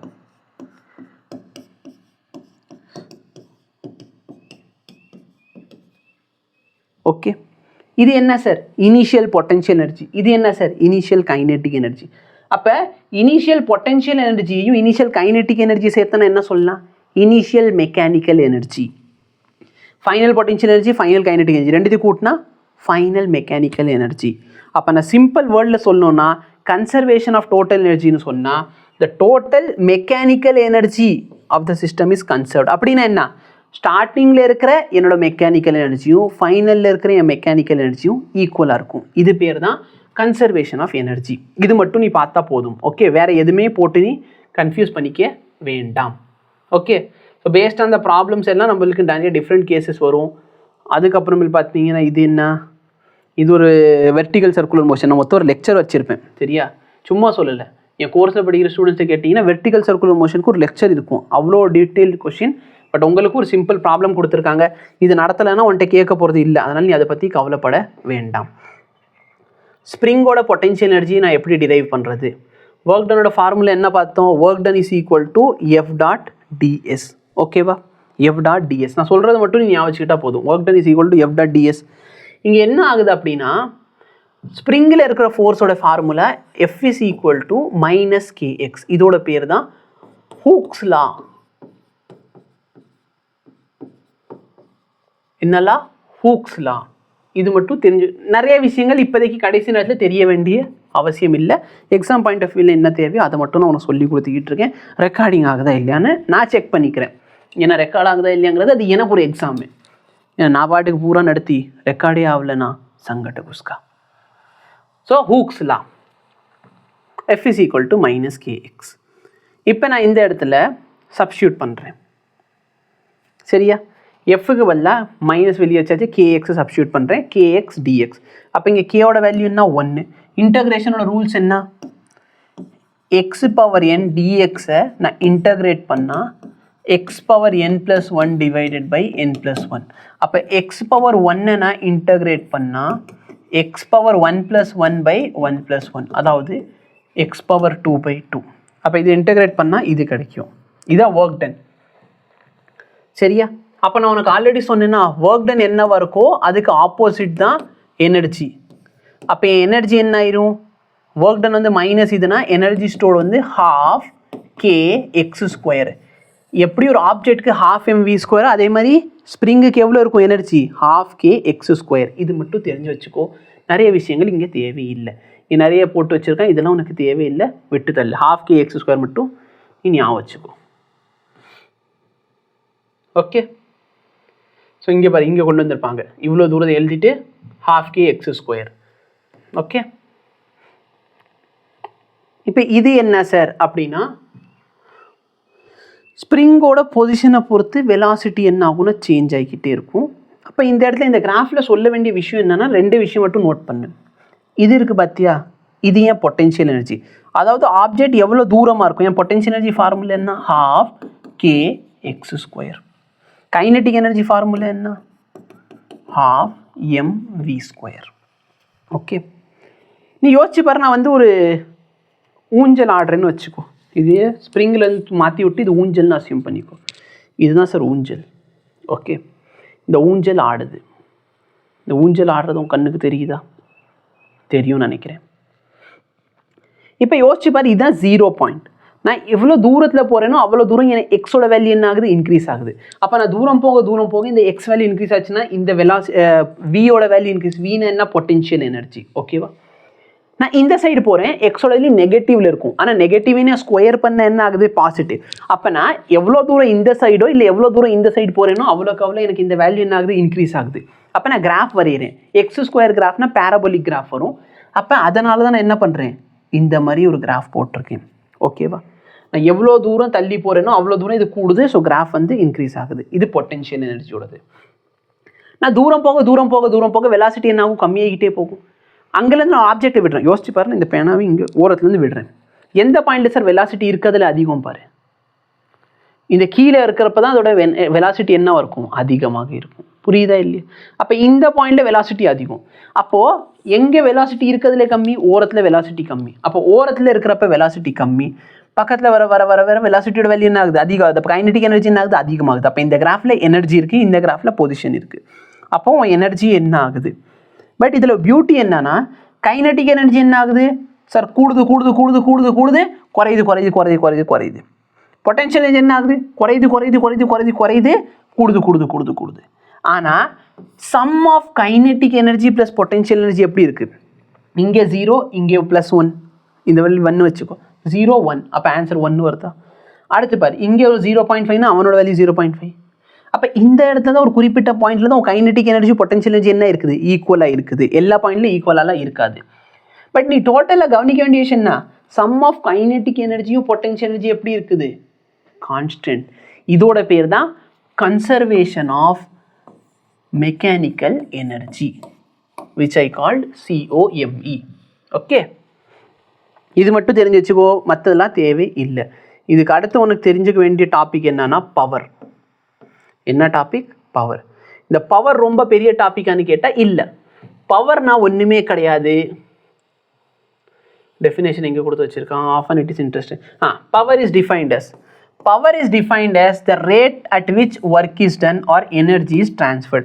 எவ்வளோ ரேட்டில் ஒர்க் நடக்குது இல்லைன்னா எனர்ஜி டிரான்ஸ்ஃபர் ஆகுது. அப்போ சிம்பிளாக நான் எப்படி எழுதிக்கலாம், எனர்ஜி டிரான்ஸ்ஃபர் இல்லை work is done, rate at which work is done. ரேட்னா என்ன, டிஃப்ரென்ஷியேட்டிங் வித் ரெஸ்பெக்ட் டு டைம்னு அர்த்தம். Differentiating with respect to time. அப்போ dW/dt. இப்போ இதில் நான் சிம்பிளாக என்ன பண்ண போகிறேன், ரெண்டு மெத்தட் இருக்குது, F.dr. இதை நான் டைமை பொறுத்து டிஃப்ரென்ஷியேட் பண்ணுறேன். ஃபோர்ஸ் வந்து கான்ஸ்டன்ட்னு வச்சுக்கோ. அப்போ F.dr/dt என்ன, ஆக்சுவலாக பார்த்தீங்கன்னா ஃபோர்ஸ் வந்து variable with respect to X, டைமை பொறுத்து இல்லை. ஸோ டைமை பொறுத்து அது கான்ஸ்டன்ட். So dr/dt. அந்த dr/dt எப்படி எழுதலாம், F.v. சரியா? ஸோ இது F வெக்டார், இது V வெக்டார். இவ்வளோ தான் சார் உங்கள் பவரோட டெஃபின். ஓகே, ஸோ ஏன் சார் அவங்க வெக்டார் போடல, அவங்க போல்டு பண்ணி வச்சுருக்காங்க, அதனால் இந்த இடத்துல வெக்டார் போடலை. பவர் வந்து அகைன் பார்த்தீங்கன்னா ஒரு ஸ்கேலார் குவான்டிட்டி. இதோட யூனிட் என்னன்னா, டைமென்ஷன் என்ன, இது யூனிட் வந்து வாட்டு. சரியா? யூனிட் என்னது, வாட். எப்படின்னா பவருக்கோ எனர்ஜிக்கோ mL² T⁻², இது ஒரு டைமால் டிவைட் பண்ணால் mL² T⁻³ ஓகேவா? ஸோ பவரோட யூனிட் பார்த்து வச்சுக்கோங்க. Coming to most important topic, collision. Collision எனக்கு 2Dயில் மட்டும்தான் தெரியுதா, நான் பார்த்துக்கிறேன் புக்கில் 1D இருக்கா இல்லையான்னு எனக்கு தெரியல, நான் அதனால் செக் பண்ணிக்கிறேன். ஓகே, கொலிஷன் இன் 1D இருக்குது, கொலிஷன் இன் 2D இருக்குது. இந்த கொலிஷன் பற்றி நான் சொல்கிறேன் அப்படின்னா, கொலிஷன்னா என்ன சார், ரெண்டு விஷயம் வந்து மோத போகுது, இதுதான் கொலிஷன். இப்போ இந்த கொலிஷனில் பார்த்தீங்கன்னா ரெண்டு டைப் ஆஃப் கொலிஷன் இருக்கும். எந்த டைப் ஆஃப் கொலிஷன் இருந்தாலும் சரி, கொலிஷனில் நீ தெரிஞ்சுக்க வேண்டிய விஷயம் என்னன்னா, எப்பயுமே கன்சர்வேஷன் ஆஃப் லீனியர் மொமெண்டம். சரியா? கொலிஷன் ரெண்டு டைப், எலாஸ்டிக் இல்லைன்னா இன்எலாஸ்டிக். எலாஸ்டிக், இன்எலாஸ்டிக், ரெண்டு விஷயங்கள் ஞாபகம் வைக்கணும். ஒன்று மொமெண்டம், இன்னொன்று எனர்ஜி. எந்த டைப் ஆஃப் கொலிஷனாக இருந்தாலும் சரி, எலக்ட்ரிக் கொலிஷனாக இருந்தாலும் சரி, இன்எலாஸ்டிக் கொலிஷனாக இருந்தாலும் சரி, ரெண்டு கொலிஷன்லேயுமே உன்னோட மொமெண்டம் கான்ஸ்டண்ட்டாக இருக்கும். ரெண்டு இதுலேயுமே மொமெண்டம் எப்படி இருக்கும், கான்ஸ்டண்ட்டாக இருக்கும். எலாஸ்டிக் கொலிஷன்னா எனர்ஜி கான்ஸ்டண்ட்டாக இருக்கும், இன்எலாஸ்டிக் கொலிஷன்னா எனர்ஜி கான்ஸ்டண்ட்டாக இருக்காது. Okay, yes sir. மொமெண்டம் கான்ஸ்டன்ட்னு சொன்னால், கன்சர்வேஷன் ஆஃப் மொமெண்டம் அப்படின்னா மொமெண்டம் கான்ஸ்டன்ட். மொமெண்டம் கான்ஸ்டன்ட்னு சொன்னால் நான் என்னோட இனிஷியல் மொமெண்டமையும் ஃபைனல் மொமெண்டமை ஈக்குவேட் பண்ணுவேன். எனர்ஜி ஈக்குவல்னு சொன்னால் நான் என்னோட இனிஷியல் கைனட்டிக் எனர்ஜியையும் ஃபைனல் கைனட்டிக் எனர்ஜி ஈக்குவேட் பண்ணுவேன். ஈக்குவல் இல்லைன்னா இதை ஈக்குவேட் பண்ணக்கூடாது, இவ்வளோதான். ஸோ எலாஸ்டிக் கொலிஷன் என்ன, உன்னோட மொமெண்டம் எனர்ஜி ரெண்டுமே கான்ஸ்டன்ட். இன்எலாஸ்டிக் கொலிஷன் என்ன, மொமெண்டம் கான்ஸ்டண்ட்டாக இருக்கும், கன்சர்வ்டாக இருக்கும், ஆனால் எனர்ஜி கன்சர்வ்டாக இருக்காது. இப்போ நான் மொமெண்டமும் எனர்ஜின்னு சொல்கிறேன்னா நான் சிஸ்டமோடது சொல்கிறேன், ஒரு பார்ட்டிகளோடது சொல்லலை. எதோடது சொல்கிறேன், சிஸ்டமோடது சொல்கிறேன். இந்த இடத்துல பிளா பிளா பிளா பண்ணி வச்சுருக்காங்க, நீ இதை பற்றிலாம் ஒன்றும் கவலைப்பட வேண்டாம். ஓகேவா? collision in 1D. Consider first a completely inelastic collision. இந்த வார்த்தை முக்கியம். கம்ப்ளீட்லி இன்எலாஸ்டிக் கொலிஷன்னா ரெண்டு பாடிஸ் இருக்குன்னு அசியூம் பண்ணிக்கும். எத்தனை பாடிஸ் இருக்குது, ரெண்டு பாடி. ஒரு பாடி ரெஸ்ட்டில் இருக்குது, இன்னொரு பாடி மோஷனில் இருக்குது. ரெண்டு பாடி மோஷன்லேயே இருக்குன்னா தாராளமாக இருக்கலாம். ஓகேவா? இப்போ ரெண்டு பாடி இருக்குது. இவங்க கொடுக்குற டெரிவேஷன் வச்சு நீ கன்ஃபியூஸ் பண்ணோன்னா நான் சொல்கிறத பண்ணு, மேபி 1-2 ஸ்டெப் எக்ஸ்ட்ரா இருக்கும். பட் ஒன்ஸ் தெரிஞ்சுக்கிட்டேன்னா எல்லாத்துக்குமே அப்ளை பண்ணலாம். அப்போ நான் ரெண்டு பாடி இருக்குன்னு அசியூம் பண்ணிக்கிறேன். எத்தனை பாடி இருக்குன்னு அசியூம் பண்ணுறேன், ரெண்டு.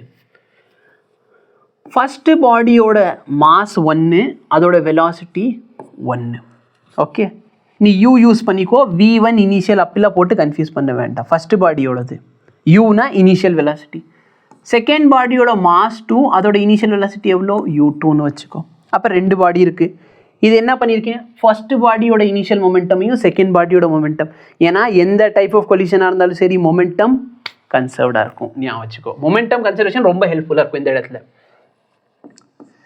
செகண்ட் பாடியோடது ஃபைனல் என்ன ஆகும், ரெண்டு பேரும் கொலைட் ஆக போகிறாங்க. புரியுதா இல்லையா? ஃபஸ்ட்டு பாடியோட மாஸ் மாறுமா, கொலிஷன் அப்போ மாஸ் மாறுது. அப்போ m1 v1 plus m2 v2. ஆக்சுவலாக பார்த்தீங்கன்னா நான் உனக்கு ஸ்ட்ரெயிட்டாக எலாஸ்டிக் கொலிஷனே கொண்டு போய் நடத்திக்கிட்டு இருக்கேன்.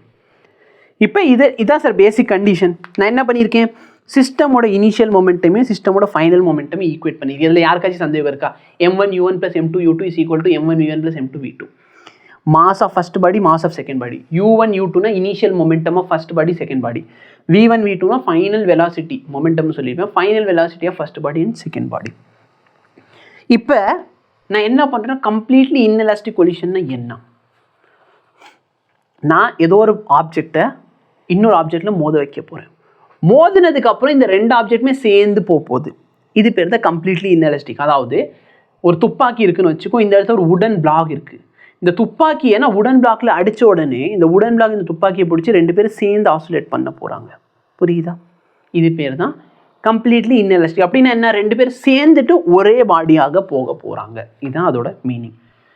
ஃபார் எக்ஸாம்பிள், ஒரு லாரி வந்து ஒரு சின்னொன்று காரில் அடித்தா, சரியா, அந்த லாரியும் காரும் சேர்ந்து அப்படியே ஒன்றா போவாங்க.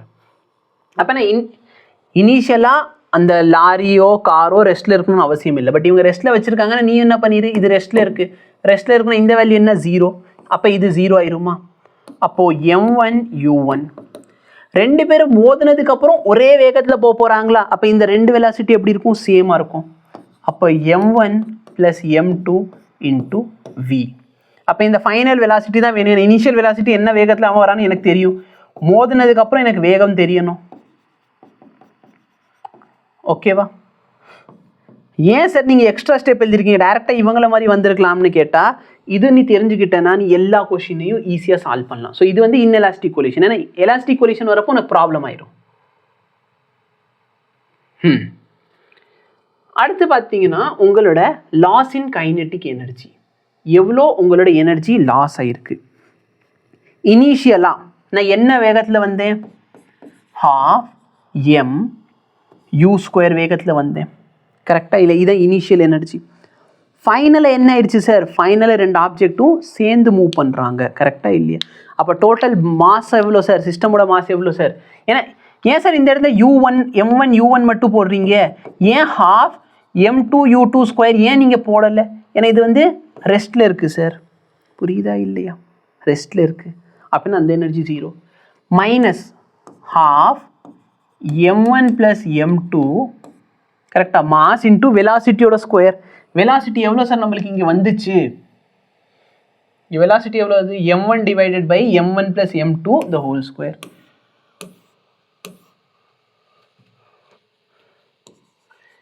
m1 / m1 + m2 ² பக்கத்தில் யூவோட ஸ்கொயர் இருக்குது. இப்போ இந்த டேர்மை கேன்சல் பண்ணி நான் சிம்பிளிஃபை பண்ணா, நீ சிம்பிளாக இதை ஞாபகம் வச்சுக்கோ. இது என்ன sir? half m1 m2 by m1 plus m2. ஓகேவா? நான் சொல்கிறது மட்டும் ஞாபகம். u1 minus u2 the whole square.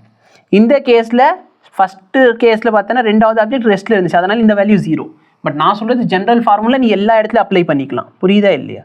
இந்த ஜென்ரல் ஃபார்முலா அப்ளை பண்ணி அந்த இடத்துல வெலாசிட்டியை தூக்கி 0ன்னு போட்டோம், வேலை முடிஞ்சு. அப்போ எனர்ஜி லாஸ் கேட்டாங்கன்னா half m1 m2 by m1 plus m2 u1 minus u2 the whole square. அப்போ ஃபைனலாக கைனடிக் எனர்ஜியில் எவ்வளோ லாஸ் நடந்திருக்குன்னா it only depends on initial energy, final எனர்ஜியை பொறுத்ததே இல்லை.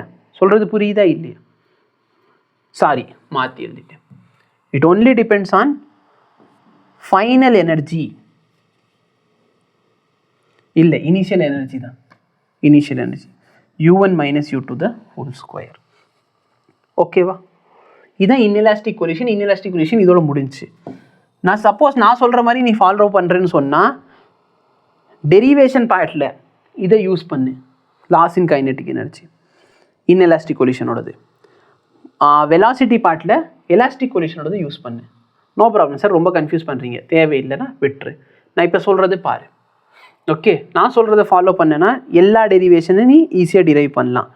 இவங்க என்ன பண்ணியிருக்காங்க அப்படின்னா ஒரே ஒரு ஆப்ஜெக்ட் மோஷனில் இருக்குது, இன்னொரு ஆப்ஜெக்ட் மோஷனில் இல்லை அப்படிங்கிற மாதிரி தான் காமிச்சு வச்சுருக்காங்க. பட் வாட் இஃப், ஏன்னா ஒரு ஆப்ஜெக்ட் மோஷனில் இருக்குன்னா இன்னொரு ஆப்ஜெக்ட் ரெஸ்ட்டில் இருக்கணும்னு அவசியம் இல்லைல்ல. அட பாவீங்களா, உனக்கு அவன் பூரா டெரிவேஷனுமே எப்படி தான் டிரைவ் பண்ணியிருக்கான்? ஒரு ஆப்ஜெக்ட் ரெஸ்ட்டில் வச்சு தான் டிரைவ் பண்ணியிருக்கான். அதனால இந்த இடத்துல u2 v2 கொடுக்கவே இல்லை. சரி, புக்கிலே இல்லை, நான் ஏன் உன்னைய கஷ்டப்படுத்துகிறேன், விட்டுரு. அவன் என்ன கொடுத்து வச்சுருக்கானோ அதை வச்சு நானும் உனக்கு கொடுத்துட்றேன். இது என்ன கொலிஷன்னா எலாஸ்டிக் கொலிஷன். சார் எலாஸ்டிக் கொலிஷனில் என்ன சார் அப்படி ஸ்பெஷலிட்டி அப்படின்னா, எலாஸ்டிக் கொலிஷனில் மொமெண்டமும் கன்சர்வ்டாக இருக்கும், எனர்ஜியும் கன்சர்வ்டாக இருக்கும். மொமெண்டம் கன்சர்வ்னா என்ன? சரி, ஆக்சுவலாக நாங்கள் படிக்கிறப்பெல்லாம் அழகாக 2 பால் இருக்கும், வந்து மோதுது, அப்படிலாம் இருக்கும். இங்கே ஒன்றுமே இல்லை. என்னதான் புக்கை வீணாக்கி வச்சுருக்கான்னு எனக்கு புரியல. யோசிச்சு பாரு, ஒரு பால் இருக்குது, அதோட மாஸ் m1, அதோட எனர்ஜி u1. இது போய் இன்னொரு பாலில் மோதுது. அப்போ அதோட இனிஷியல் வேல்யூ என்ன? m2 u2. மோதுனதுக்கு அப்புறமேல் பார்த்தீங்கன்னா m1 v1 plus m2 v2. இந்த கேஸில் அவங்க என்ன பண்ணி வச்சுருக்காங்க? இதை 0 ஆக்கி வச்சுருக்காங்க. இதை 0 ஆக்கணும்னு அவசியம் இல்லை. ஏன்? மேபி 2 ஆப்ஜெக்ட் மூவிங்லேயே இருக்கிறப்ப மோதலாம்ல. Collision can be at any time. But இவங்க என்ன அசியூம் பண்ணியிருக்காங்க? எல்லா நேரமும் 2வது ஆப்ஜெக்ட் வந்து சும்மா இருக்கும். அந்த 2வது ஆப்ஜெக்ட் இந்த உலகத்தில் எதுக்கு வந்துச்சு? வந்து மோதுறதுக்காக தான் வந்துச்சு. அது வந்து மூவெலாம் ஆகாது. அது வந்து யாராச்சும் வந்து மோதுறீங்களா, மோதிட்டு போங்க அப்படிங்கிறதுக்காக தான் அந்த ஆப்ஜெக்ட் வந்திருக்குன்னு இவங்க அசியூம் பண்ணி போட்டுக்கிட்டு இருக்காங்க. ஓகே, இதே மாதிரினா எனர்ஜி எப்படி எழுதலாம்? ஃபர்ஸ்ட் ஆப்ஜெக்ட் கொலிஷன் வந்து எலாஸ்டிக். அப்போ இனிஷியல் எனர்ஜி எவ்வளோ இருக்கும்? half m1 u1 square plus half m2 u2 square is equal to half m1 v1 square plus half m2 v2 square. Again case என்ன? இந்த ஆப்ஜெக்ட் ஸ்டார்டிங்கில் வாங்க சார், என் வாழ்க்கையில் இருக்க ஒரே லட்சியம் என்ன? என் ஆட்சி வந்து மோதினாங்கன்னா மோதிக்குவேன் சார், அவ்வளோதான் சரி லட்சியமே அப்படின்ட்டு கொடுத்து வச்சுருக்காங்க. இப்போ இதில் எல்லாம் ஹாஃபும் கேன்சல் பண்ணிக்கலாமா? இந்த ஹாஃப், இந்த ஹாஃப், இந்த ஹாஃப் எல்லா 2 கேன்சல் ஆயிடுச்சு. ஓகே, இப்போ நம்ம 2 ஈக்குவேஷன் எழுத போகிறோம். ஃபஸ்ட் ஈக்குவேஷன்லேருந்தும் செகண்ட் ஈக்குவேஷன்லேருந்து எனக்கு என்ன டெரிவேஷன் தெரியுது அதை நான் சொல்லிடுறேன் உனக்கு. ஓகே, நான் இந்த ஆப்ஜெக்டை இதை இங்கே கொண்டு வரேன், இந்த டேர்மை இங்கே கொண்டு வரேன். அப்போ எனக்கு என்ன கிடைக்குது பாரு, m1. ஓகே, இந்த இடத்துல உனக்கு ஸ்கிப் பண்ணோம்ல, இந்த 2-3 ஸ்டெப்பை ஸ்கிப் பண்ணிக்கோ, எங்கே வருதோ அங்கேருந்து கூட நீ கண்டினியூ பண்ணிக்கலாம். u1 மைனஸ் v1 கிடைக்குதா? இந்த டேர்ம் இங்கே வந்துருச்சுன்னா is equal to m2 v2. ஆக்சுவலாக இந்த டேர்ம் அங்கே போச்சுன்னா v2 மைனஸ் u2ன்னு வரும். அந்த ஆப்ஜெக்ட் அடி வாங்க தான் வாழ்க்கையிலே வந்திருக்குது. இது ஒரு ஸ்டேட், இது ஒரு ஈக்குவேஷன், இது ஒரு ஈக்குவேஷன். இந்த டேர்ம் இங்கே கொண்டு வந்துட்டேன்னா m1 u1 square minus v1 square is equal to m2 v2 square. இப்போ இந்த ரெண்டு ஈக்குவேஷனை நான் டிவைட் பண்ணுறேன். ரெண்டு ஈக்குவேஷனை நான் என்ன பண்ணுறேன்? டிவைட் பண்ணுறேன். இந்த m1 கேன்சல் ஆயிரும். இது v1 மைனஸ் v2, இது v1 square minus v2 square. அதாவது a மைனஸ் b இருக்குது, கீழே என்ன இருக்குது? a square minus b square. a square minus b ஸ்கொயராக நான் a plus b into a minus பின்னு எழுதலாமா? அப்போ அந்த a மைனஸ் b கீழே இருக்க இந்த a மைனஸ் b கேன்சல் ஆயிடுச்சுன்னா கீழே என்ன கிடைக்கும்? எனக்கு a ப்ளஸ் b கிடைக்கும். இந்த இடத்துல என்ன கிடைக்கும்? இது கேன்சல் பண்ணிட்டோன்னு சொன்னால், இது கேன்சல் ஆயிடுச்சுன்னு சொன்னால் எனக்கு v2. நான் செக் பண்ணிக்கிறேன். ஆக்சுவலாக அந்த இடத்துல u1 மைனஸ் u2, அதாவது velocity of separation is equal to velocity of approach. Correct தான். ஆக்சுவலாக நம்ம சப்போஸ் அந்த இடத்துல u2 வச்சுருந்தோன்னா இப்படி கிடச்சிருக்கும், ப்ளஸ் u2 இப்படி கிடச்சிருக்கும். u1 plus u1 is equal to u2 plus v2. அப்போ உனக்கு இந்த இடத்துல சரியா ரொம்ப கன்ஃபியூஷன் இருக்குது. சரி, எதை டிவைட் பண்ணணும், எனக்கு கன்ஃபியூஸ் ஆகுது அப்படின்னா ஒன்று பண்ணாத, கன்சர்வேஷன் ஆஃப் மொமெண்டம் எழுது, கன்சர்வேஷன் ஆஃப் எனர்ஜி எழுது, solving both the equation and finding அப்படின்னு சொல்லிட்டு u1 plus v1 is equal to u2. இதை தான் அவனும் கொடுத்து வச்சிருக்கான். நான் செக் பண்ணி வந்துட்டு சொல்லிடுறேன். இங்கே பாரு, இதான் அவங்களும் கொண்டு வந்திருக்காங்க. Okay, u2 is equal to initial plus first பாடியோட final. Simple. Any difficulty? No. இப்போ என்ன தான் சார் பண்ணிக்கிட்டு இருக்கோம்? எனக்கு அதுவே புரிய மாட்டேங்குது சார். நீங்கள் என்ன தான் சொல்கிறீங்க? வெரி குட் சார், நல்லா சொல்கிறீங்க, நல்ல விஷயங்கள் சொல்கிறீங்க, என்னத்துக்கு பண்ணுறோம் அப்படிங்கிறதே எனக்கு புரியல. அப்படின்னா ஒன்றும் இல்லை. ஆப்ஜெக்ட் இனிஷியலாக நான் வந்துடுறேன். வாழ்க்கையில் பாவம்பட்டு ஒருத்தவன், அவனோட வாழ்க்கையில் இருக்கிற ஒரு லட்சம் என்ன? அடி வாங்குறது அப்படின்னு தான் புக்கில் கொடுத்துருக்காங்க. ஏன்னா ஆப்ஜெக்ட் பார்த்தீங்கன்னா இனிஷியலாக என்ன பண்ணியிருக்கலாம்? மோஷனில் இருந்திருக்கலாம். பட் அவங்க மோஷன்லாம் வைக்கல. ரெண்டாவது ஆப்ஜெக்ட் ரெஸ்ட்டில் தான் இருக்கணும். சட்டமாக என்ன? ரெண்டாவது ஆப்ஜெக்ட் நகர்ந்து போயிருக்கலாம். நான் 100 ஸ்பீடில் வர முன்னாடி போகிறேன், வண்டி 80 ஸ்பீடில் போயிருக்கலாமா இல்லையா? கண்டிப்பாக என்ன சொல்கிறேன், நீ 100 ஸ்பீடில் போ, அவன் நகராமல் நிற்பான். அடித்ததுக்கப்புறம் 2 பேரும் நான் வந்துக்கோங்க அப்படின்னு சொல்கிறாங்க. சரி, அவன் ஆசையை நிறைவேற்றுவோம். சப்போஸ் அவன் ஆசையை நிறைவேற்றலைன்னா ஒன்றுமே இல்லை. இந்த இடத்துல எப்படி u1 square minus v1 square minus v2 square இருக்கும், அங்கே மாதிரி v2 square minus v1 square இருக்கும். அப்போ இந்த இடத்துல u1 plus v1 is equal to u2 plus v2ன்னு வரும். அவ்வளோதான், பெரிய டிஃப்ரென்ஸ் ஒன்றுமே இல்லை. இப்போ நான் இதில் என்ன கண்டுபிடிக்க போகிறேன்னா, மோதினதுக்கு அப்புறம் 2 ஆப்ஜெக்ட் என்ன வேகத்தில் போக போகிறாங்க, இதை தான் நான் கண்டுபிடிக்க போகிறேன். அதாவது மோதினதுக்கு அப்புறம் வேகம் என்ன? v1 and v2. அப்போ இந்த v1ஓட வேல்யூ என்ன, v2ஓட வேல்யூ என்ன, இதை நம்ம கண்டுபிடிக்க போகிறோம். நம்ம வேறு எதுவுமே கண்டுபிடிக்கல. ஓகே, இப்போ இதான் sir first equation. First equation என்ன? m1 u1. இல்லைனா இதுலேருந்து எடுக்கிறேன்னா இதுலேருந்து எடுத்துக்குவோம், இஷ்டம். ஓகே, m1 u1 கொஞ்சம் அடுத்து எழுதுறேன். சரியா, டெரிவேஷன்லாம் அந்தளவுக்கு கஷ்டமே இல்லையா? பட் 2 தடவை எழுதி பார்த்துக்கோ. ஓ, சப்ஸ்டியூட்டிங் வி அப்டெயின், சப்ஸ்டியூட் பண்ணால் வி அப்டெயின்னு சொல்லி அவனே முடிச்சிட்டான். நான் உனக்கு சப்ஸ்டியூட் பண்ணி காமிச்சிடுறேன் எப்படி வந்துச்சு ஒழிஞ்சிச்சு. ஏன் இப்படி பண்ணுறேன்? இந்த சிபிஎஸ்சி புக்குக்காரன், சிபிஎஸ்சி காரனை பொறுத்த வரைக்கும் எங்கள் பசங்களாம் 10th முடிச்சுட்டு வந்திருக்காங்க. 10th ஆளுக்கு 400 மார்க்குக்கு மேலே ஈஸியாக எடுத்திருப்பாங்க. சரியா, கேவி பசங்களாக இருந்தால் சொல்ல முடியாது. ஏன்னா கேவியில் பார்த்தீங்கன்னா ஒரு சில ஸ்டூடெண்ட்ஸ் 250 எடுக்கிறதுக்கே தள்ளாடுறாங்க. அது ஏன்னு தெரியல. பட் மற்ற ப்ரைவேட் ஸ்கூலில் பார்த்தீங்கன்னா எப்படினாலும் பசங்களை எப்படியாவது மனப்பாடம் பண்ணி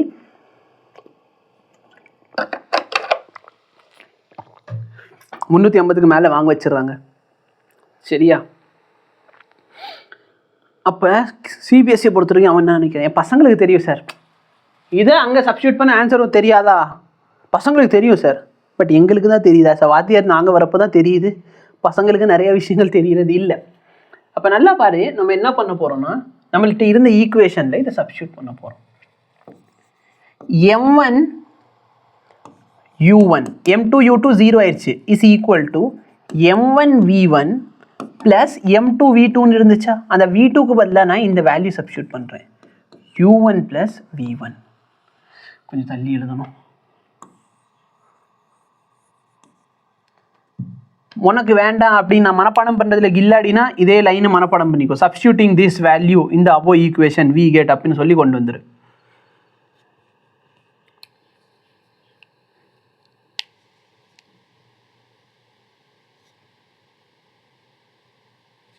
u2f.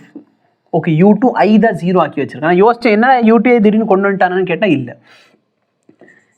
m1 u1 is equal to m1 v1 plus m2 v2க்கு பதிலாக நான் வேல்யூ சப்ஸ்டியூட் பண்ணால் எனக்கு என்ன கிடைக்குது u1 ப்ளஸ் v1 கரெக்டாக.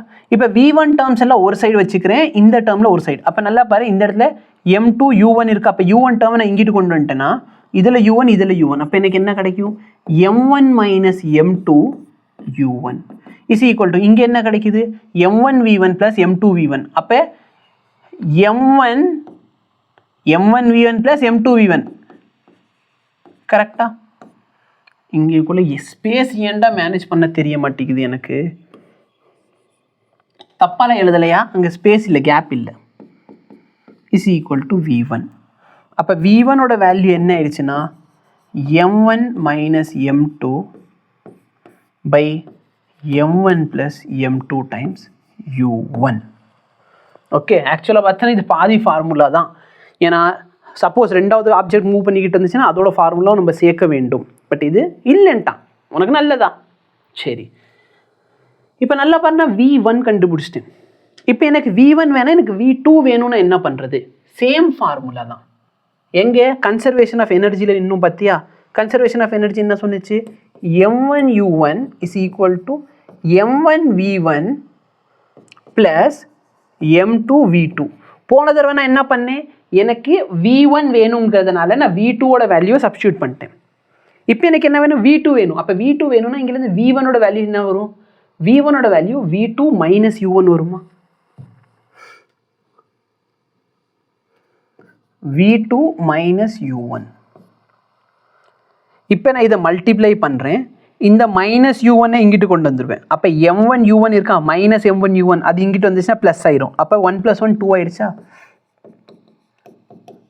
இங்கே என்ன இருக்குது, m1 v2 plus m2 v1. அப்போ m1 ரெண்டில் v2 v2 இருக்குது. அப்போ m1 ப்ளஸ் m2 v2. அப்போ இங்கேருந்து v2 என்ன ஆயிடுச்சு, 2m1 u1 by m1 plus m2.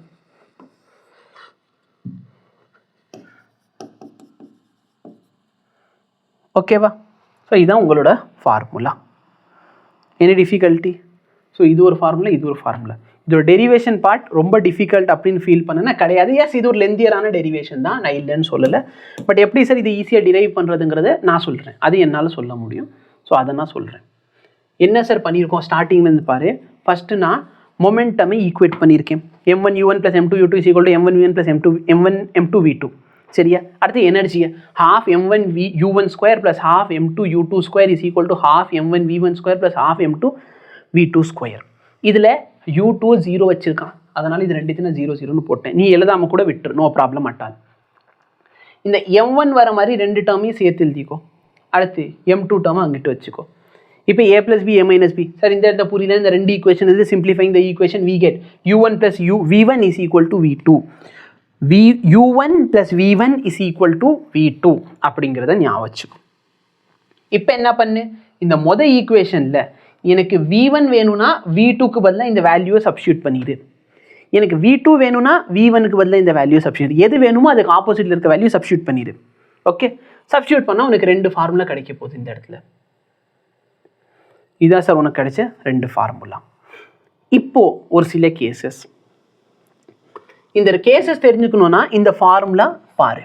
இது ஒரு ஃபார்முலா, இது ஒரு ஃபார்முலா. ஃபஸ்ட்டு கேஸ் என்ன, if two masses are equal, m2 m1 ரெண்டுமே ஈக்குவலாக இருக்குது, m1 m2 ஈக்குவலாக இருக்குது. இப்போ m1ஓட மாசும் m தான், m2ஓட மாசும் m தான். அப்போ m மைனஸ் m என்ன ஆயிடுச்சு, 0. அப்போ v1ஓட வேல்யூ என்ன ஆயிடுச்சு, 0.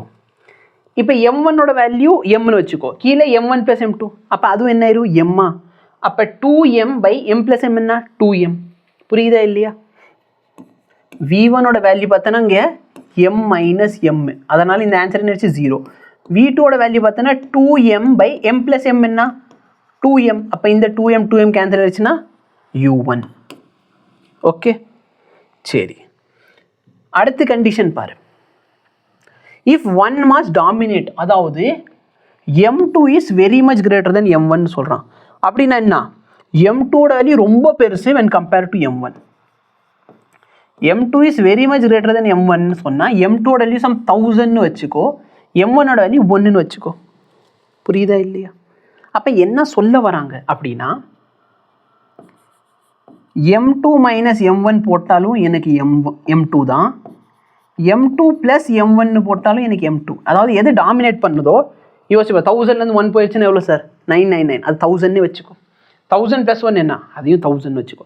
அப்போ m2 வந்து ரொம்ப பெருசாக இருந்துச்சுன்னா m2 மைனஸ் m1 m2 தான், m2 ப்ளஸ் m2 m1 என்ன தான்? அதே தான். அப்போ என்ன ஆகுது நல்லா பாரு.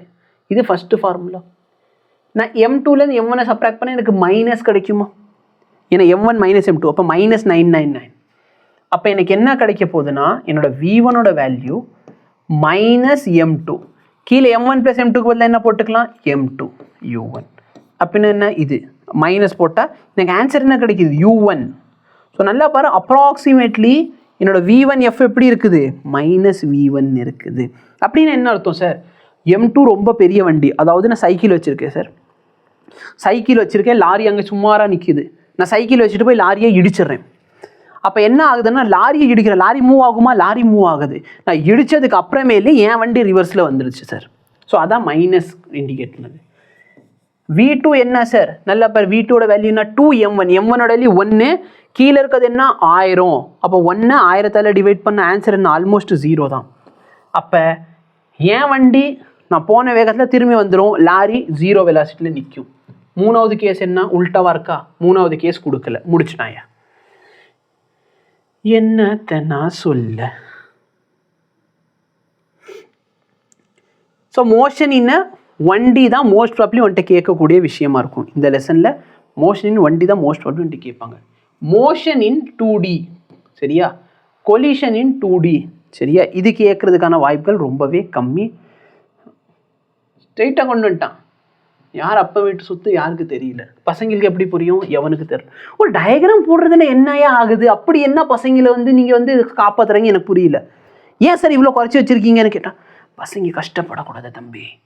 இப்போ டயக்ராம் கொடுக்கல, ஒன்று கொடுக்கல, அந்த பையனுக்கு எப்படி புரியும்? சரி, டயக்ராம் போடுவோம். என்ன ஈக்குவேஷன் வச்சுருக்கானோ அதுக்கு ஏற்ற மாதிரி டயக்ராம் போடணும். இப்போ அதான் பிரச்சனைங்க. u2 இனிஷியல் கொடுக்கல அப்படின்னு என்ன? அந்த u2க்கு வாழ்க்கையில் இருக்கிற ஒரே ஒரு வேலை என்ன சார்? அந்த u2க்கு வாழ்க்கையில் இருக்கிற ஒரே ஒரு வேலை, எவனாவது இனி வந்து மோதுவான், அது வரைக்கும் நான் சும்மா இருக்கணும். அப்போ நல்லா பாரு, இது m1 ஓகே. ஏன்னா வண்டிக்கு நம்ம டயக்ராம் போடலனாலும் புரியும். ஒரு பால் இருக்குது, இன்னொரு பால் இருக்குது, மோதுறாங்க, மோதுனதுக்கப்புறம் தனியாக வராங்க. இது m2. இனிஷியலாக இந்த பாடி ரெஸ்ட்டில் இருக்குது சார். இனிஷியலாக இந்த பாடி எப்படி இருக்குது? ரெஸ்ட்டில் இருக்குது. இப்போ நீங்கள் போய் இதில் மோதுறீங்க. மோதினதுக்கு அப்புறம் என்ன ஆகுனா, ஒரு பாடி மேலே போகுது சரியா, இங்கேருந்து ஒரு பாடி மேலே போகுது, இன்னொரு பாடி கொலைடாய் கீழே வருது. ஒரு ஆங்கிள் θ1, இன்னொரு ஆங்கிள் θ2. இப்போ எது θ1? அதுதான் முக்கியம்.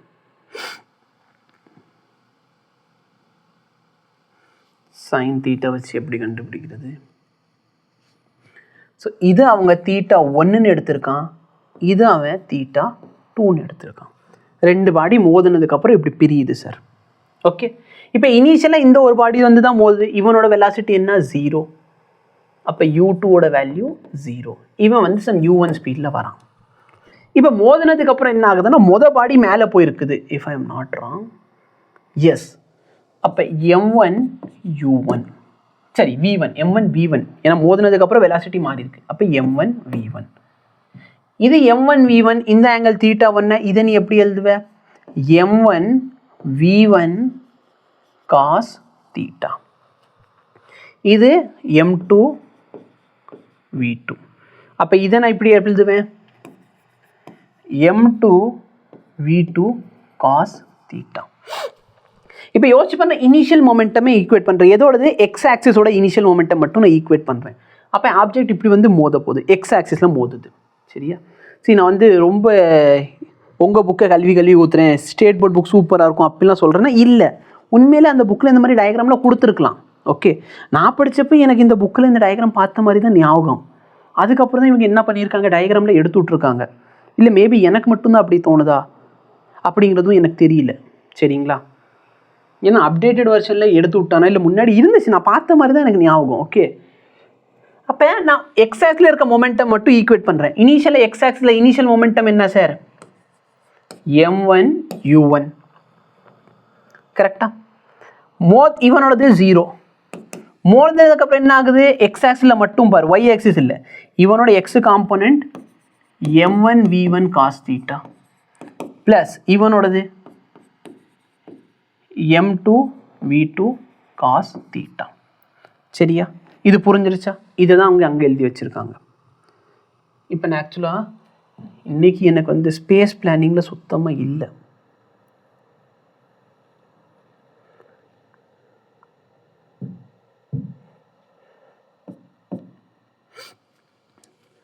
நான் இங்கே எழுதிடுவா, ஏன்னா இந்த இடத்துல நான் ஆக்சுவலாக இன்னொரு வெக்டார் வரைஞ்சி ஆகணும், அதனால நான் இங்கே எழுதிடுறேன். m1 u1 is equal to m1 v1 cos theta plus m2 v2 cos theta. So theta 1 theta 2. இந்த டெரிவேஷனில் வேறு ஒன்றுமே இல்லை, அதோட டெரிவேஷன் நிப்பாட்டி விட்டுருவாங்க. சரியா? அடுத்து பாரு, நான் இந்த வெக்டாரை ரிசால்வ் பண்ண போகிறேன். இது m1 வந்துருச்சு. இப்போ நல்லா பாரு, இது cos theta, இந்த டேர்ம் என்ன வரைக்கும் sin theta. அப்போ m1 v1 sin theta 1, இங்கே என்ன வரும்? m2 v2 sin theta 2. ஆனால் இது கீழே இருக்கிறதுனால நெகட்டிவ். அப்போது நான் அகைன் என்ன பண்ணுறேன்? ரிசால்வ் பண்ணுறேன். இனிஷியலர் இந்த ஆப்ஜெக்ட் இங்கே மூவ் ஆகுது. அப்போ y ஆக்சிஸில் இவனோட வெலாசிட்டி என்ன? 0. அப்போ இவனோட வெலாசிட்டி 0, இவனோட வெலாசிட்டி 0. அப்போ y ஆக்சிஸில் பார்த்தோன்னா 0. இது x ஆக்சிஸ்க்கு, இது y ஆக்சிஸ்க்கு. சரியா? இது x ஆக்சிஸோட, இது y ஆக்சிஸ் 0. நல்லா பாரு, இவன் என்ன பண்ணுறான்? m1 v1 sin theta 1 கீழே m2 v2 sin theta 2. ஓகேவா? முடிஞ்சு. அடுத்து நல்லா பாரு, கொலிஷன் வந்து எலாஸ்டிக் கொலிஷன் மட்டும்தான், அதை கொடுத்துருக்கானா?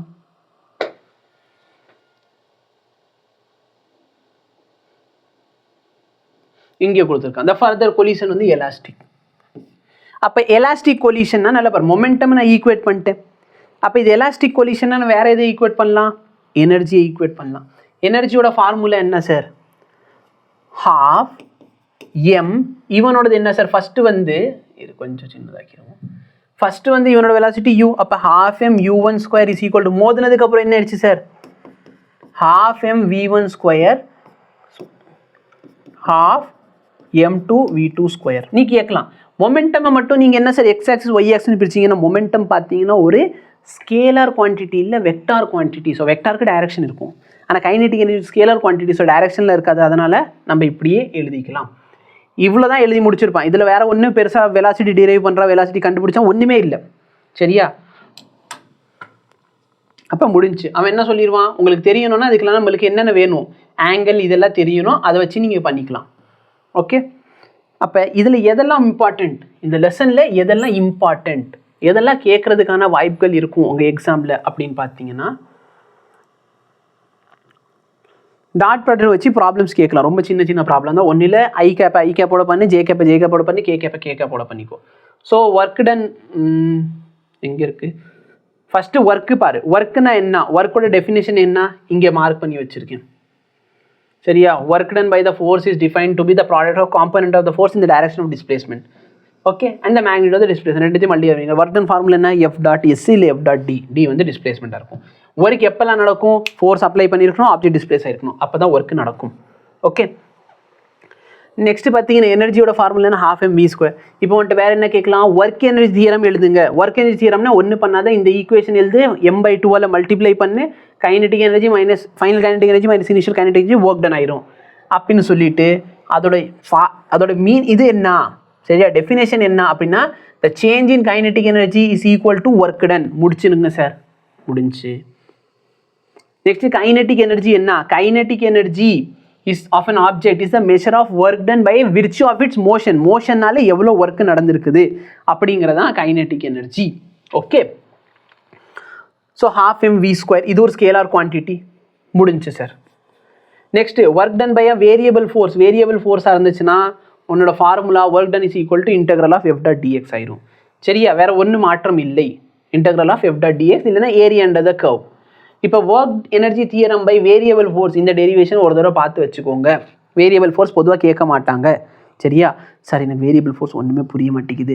ஒன்றும் பிரச்சனை இல்லை, ஒர்க் எனர்ஜி தியரம் கேட்குறாங்க, வேரியபிள் ஃபோர்ஸ்னு கேட்டாலும் நீ நம்மளுக்கு தேவை ஒரு டீசெண்டான ஒரு ஸ்கோர். சரியா? சென்டம்க்கு எய்ம் பண்ணல அப்படிங்கிறவங்க என்ன பண்ணுங்க, work energy theorem by variable force கேட்டாலும் ஒர்க் எனர்ஜி தியரமோட டெஃபினேஷன் என்ன, the change in kinetic energy is equal to work done. ரெண்டு இடத்துலையும் அது வந்து கரெக்டாக தான் இருக்கும். ஸோ இந்த ஃபார்முலா எழுதிக்கோ. சரியா? டெரிவேஷன் அங்கே டிரைவ் பண்ணோம்ல, v² - u² = 2s, அதில் வந்து டிரைவ் பண்ணி கொண்டு வந்துடும். அட்லீஸ்ட் 3 மார்க் ஹெச்டினாலும் 2.5 மார்க் தந்துடுவாங்க. ஓகே. பொட்டன்ஷியல் எனர்ஜினா என்ன? பொட்டன்ஷியல் எனர்ஜினா இந்த இடத்துல இருக்குது பாரு. Potential energy is energy stored by virtue of its position. Potential எனர்ஜியோட ஃபார்முலா என்ன? Potential energy due to earth பார்த்தீங்கன்னா mgh. இது மட்டும் ஞாபகம் வச்சுக்கோ. நான் எவ்வளோ ஹைட்டில் கொண்டு போகிறேன்னா அதுக்கேற்ற mgh. ஓகே. இதெல்லாம் எதுவுமே நீ தேவையில்லை. கன்சர்வேஷன் ஆஃப் மெக்கானிக்கல் எனர்ஜி என்ன? Total mechanical energy of system வந்து கான்ஸ்டன்ட்டாக இருக்கும். அதாவது முன்னாடி இருக்கிற டோட்டல் எனர்ஜியும் பின்னாடி இருக்கிற டோட்டல் எனர்ஜியும் சேமாக இருக்கும். மெக்கானிக்கல் எனர்ஜினா டோட்டல்னா எது என்ன sir? Kinetic energy and potential energy. Spring எனர்ஜினா ஸ்ப்ரிங் எனர்ஜி சேர்ப்போம். பட் உங்கள் புக்கில் kinetic energy and potential energy மட்டும் தான் சொல்லியிருக்காங்க இப்போதைக்கு. ஓகே. அதுக்கப்புறமேல் பார்த்தீங்கன்னா பொட்டன்ஷியல் எனர்ஜி ஆஃப் ஸ்ப்ரிங் கேட்டாங்கன்னா ஒர்க் டனோட ஃபார்முலா என்ன? Integral of f dot dx. கரெக்டாக இல்லையா? எஃப்க்கு வந்து -kxன்னு போட்டு இன்டெகிரேட் பண்ணால் -12kx² வரும். அப்போ எனர்ஜி எவ்வளோ ஆயிடுச்சு? 12kx². இதான் வந்து எனர்ஜி ஆஃப் அ ஸ்ப்ரிங். இந்த டெரிவேஷன் சின்னது. Conservation of mechanical energy using spring கேட்டாங்கன்னா இதோட ஃபார்முலா போடு. 12kx² வச்சு இனிஷியல் எனர்ஜி என்ன? 12kx². இதோடது என்ன? mv². ஸோ டோட்டல் எனர்ஜி எப்பவுமே என்ன ஒரு கன்சர்வ்டாக இருக்கும். இந்த கிராஃப் மட்டும் போட்டுருக்கோம். அதுக்கப்புறம் பார்த்தீங்கன்னா ஸ்ட்ரெயிட்டாக கொலிஷனுக்கு வா. கொலிஷனில் வந்து சரியா பவர் மறந்துட்டோம். பவர் எப்படி டிஃபைன் பண்ணுவீங்க? Rate of work done. Okay. அப்படின்னா எவ்வளோ ஒர்க் ஒரு குறிப்பிட்ட டைமில் பண்ணுது அப்படின்னா work done divide by time. Work டன்னை டைமில் டிவைட் பண்ணால் f வெக்டார் v வெக்டார் வந்துடும் உனக்கு. ஏன்னா dr/dt இருக்கும். So v vector f vector v vector. இதோட யூனிட் வந்து வாட்டு. இது ஒரு ஸ்கேலார் குவான்டிட்டி. டைமென்ஷன் வந்து ml² T⁻³ கிடைக்கும். கொலிஷன்னா மோதுறது. ஆக்சுவலாக இங்கே இப்போ டயக்ராம் இங்கே போட்டு வச்சிருக்கான் ஐயா. இந்த டயக்ராமை அங்கே போட்டிருந்தா என்ன இருக்கும்? இவனுக்கு சொத்தழிஞ்சு போயிருக்குமான்னு எனக்கு தெரியல. சரியா? ஸோ இந்த டயக்ராம் ஆக்சுவலாக இங்கே வரணும் 2D கொலிஷனில் கொடுத்துருக்கணும். ஸோ கொலிஷன் ரெண்டு வகைப்படும். எலாஸ்டிக் கொலிஷன் இல்லைனா இன்எலாஸ்டிக். எலாஸ்டிக் கொலிஷனில் மொமெண்டமும் கன்சர்வ்ட், எனர்ஜியும் கன்சர்வ்டாக இருக்கும். இன்எலாஸ்டிக் கொலிஷனில் மொமெண்டம் கன்சர்வ்ட் ஆனால் எனர்ஜி கன்சர்வ்டாக இருக்காது. சரியா? ஸோ மோஸ்ட் ஆஃப்லி கொலிஷன் இன் 1D கேட்டாங்கன்னா எலாஸ்டிக் கொலிஷன் கேட்பாங்க. ஏன்னா இந்த டெரிவேஷன் பெருசாக இருக்கும். சரியா? இன்எலாஸ்டிக்கும் நடத்திருக்கேன், எலாஸ்டிக்கும் நடத்திருக்கேன். ஒன்றும் பிரச்சனை இருக்காது உனக்கு. 2D கேட்டாங்கன்னா இந்த டயக்ராம் போட்டு, சரி இந்த டயக்ராம் எங்கே இருக்குது? இங்கே இருக்குது சார். இந்த டயக்ராம் போட்டுக்கோ. இந்த டயக்ராம் போட்டுட்டு இந்த 2 ஈக்குவேஷன் எழுதிரு. ஓகே. 2 ஈக்குவேஷன் எழுதினா போதும். பட் கேட்க மாட்டாங்க 2D. மோஸ்ட் ப்ராப்ளி 1D கேட்பாங்க. இது மட்டும் நீ பார்த்தாலே உனக்கு இந்த லெசனும் கம்ப்ளீட் ஆயிடுச்சு. சரிங்களா? ஸோ நான் வந்து இனிமேலாவது சரிங்களா, இப்போ வரைக்கும் நீங்கள் எப்படி படிச்சிங்கிறது உங்களுக்கு தான் தெரியும். பட் இனிமேல் ஓகே நெக்ஸ்ட் எக்ஸாம் வர்றதுக்கு முன்னாடி கொஞ்சம் சீரியஸாக உட்காந்து படிக்க ஆரம்பிச்சிருங்க. இது வரைக்கும் நீங்கள் சும்மா ஜஸ்ட் ஃபார் ஃபன் அப்படியே விட்டுருப்பீங்க. எக்ஸாம் எல்லாம் வந்துருச்சு. எக்ஸாமுக்கு முன்னாடி என்ன பண்ணி பாஸ் பண்ணலாம் அப்படிங்கிறத என்கிட்ட கேட்டீங்க. நான் வந்து என் சைட்லேருந்து ஹெல்ப் பண்ணியிருக்கேன். பட் இனிமேல் பார்த்தீங்கன்னா அப்படி இருந்தால் ஒன்றும் பண்ண முடியாது. 11th கொஞ்சம் சீரியஸாக படிங்க. முன்னாலேருந்து படிங்க, டெய்லி படிங்க. ஓகே. இந்த சீரீஸ்க்கு எவ்வளோ சப்போர்ட் வருது அதுக்கேற்ற மாதிரி தேவைப்பட்டுச்சுன்னா நான் டெய்லி நைட் கூட உங்களுக்கு வந்து வீக்லி 3 days 11th ஸ்டூடெண்ட்ஸ்க்கு வீக்லி 3 days ஒரு 1 hour கிளாஸ் கூட நடத்துகிறேன் ஃபிசிக்ஸ்க்கு. ஓகே. அதில் பார்த்தீங்கன்னா கொஞ்சம் டெப்த்தாக போவேன். இந்த மாதிரி மேலோட்டமாக போக மாட்டேன், கொஞ்சம் டெப்த்தாக போவேன். ஸோ ஒரு லெசன் வந்து 1 வாரத்துலையோ 2 வாரத்தில் டீச் பண்ணுவேன். அதாவது 6 கிளாஸஸில் ஒரு லெசனை கம்ப்ளீட் பண்ணுற மாதிரி அந்த மாதிரி வேணால் டீச் பண்ணுறேன் உங்களுக்கு. பட் இட் கம்ப்ளீட்லி டிபெண்ட்ஸ் நீங்கள் இந்த சீரீஸை எவ்வளோ சப்போர்ட் பண்ணுறீங்க, உங்கள் ஃப்ரெண்ட்ஸ்க்கெல்லாம் எவ்வளோ ஷேர் பண்ணுறீங்க, அதை பொறுத்து பார்ப்போம். ஓகேவா? ஸோ இந்த தப்பு இதோட முடிச்சிருங்க. நெக்ஸ்ட் டைம் வந்து ப்ராப்பராக படிங்க. ஓகே. ஏன்னா கடைசி நேரத்தில் வந்து வீடியோ தேட வேண்டாம். Thank you so much. Have a nice day. நல்லபடியாக படிச்சுக்கிட்டே இருங்க. All the very best.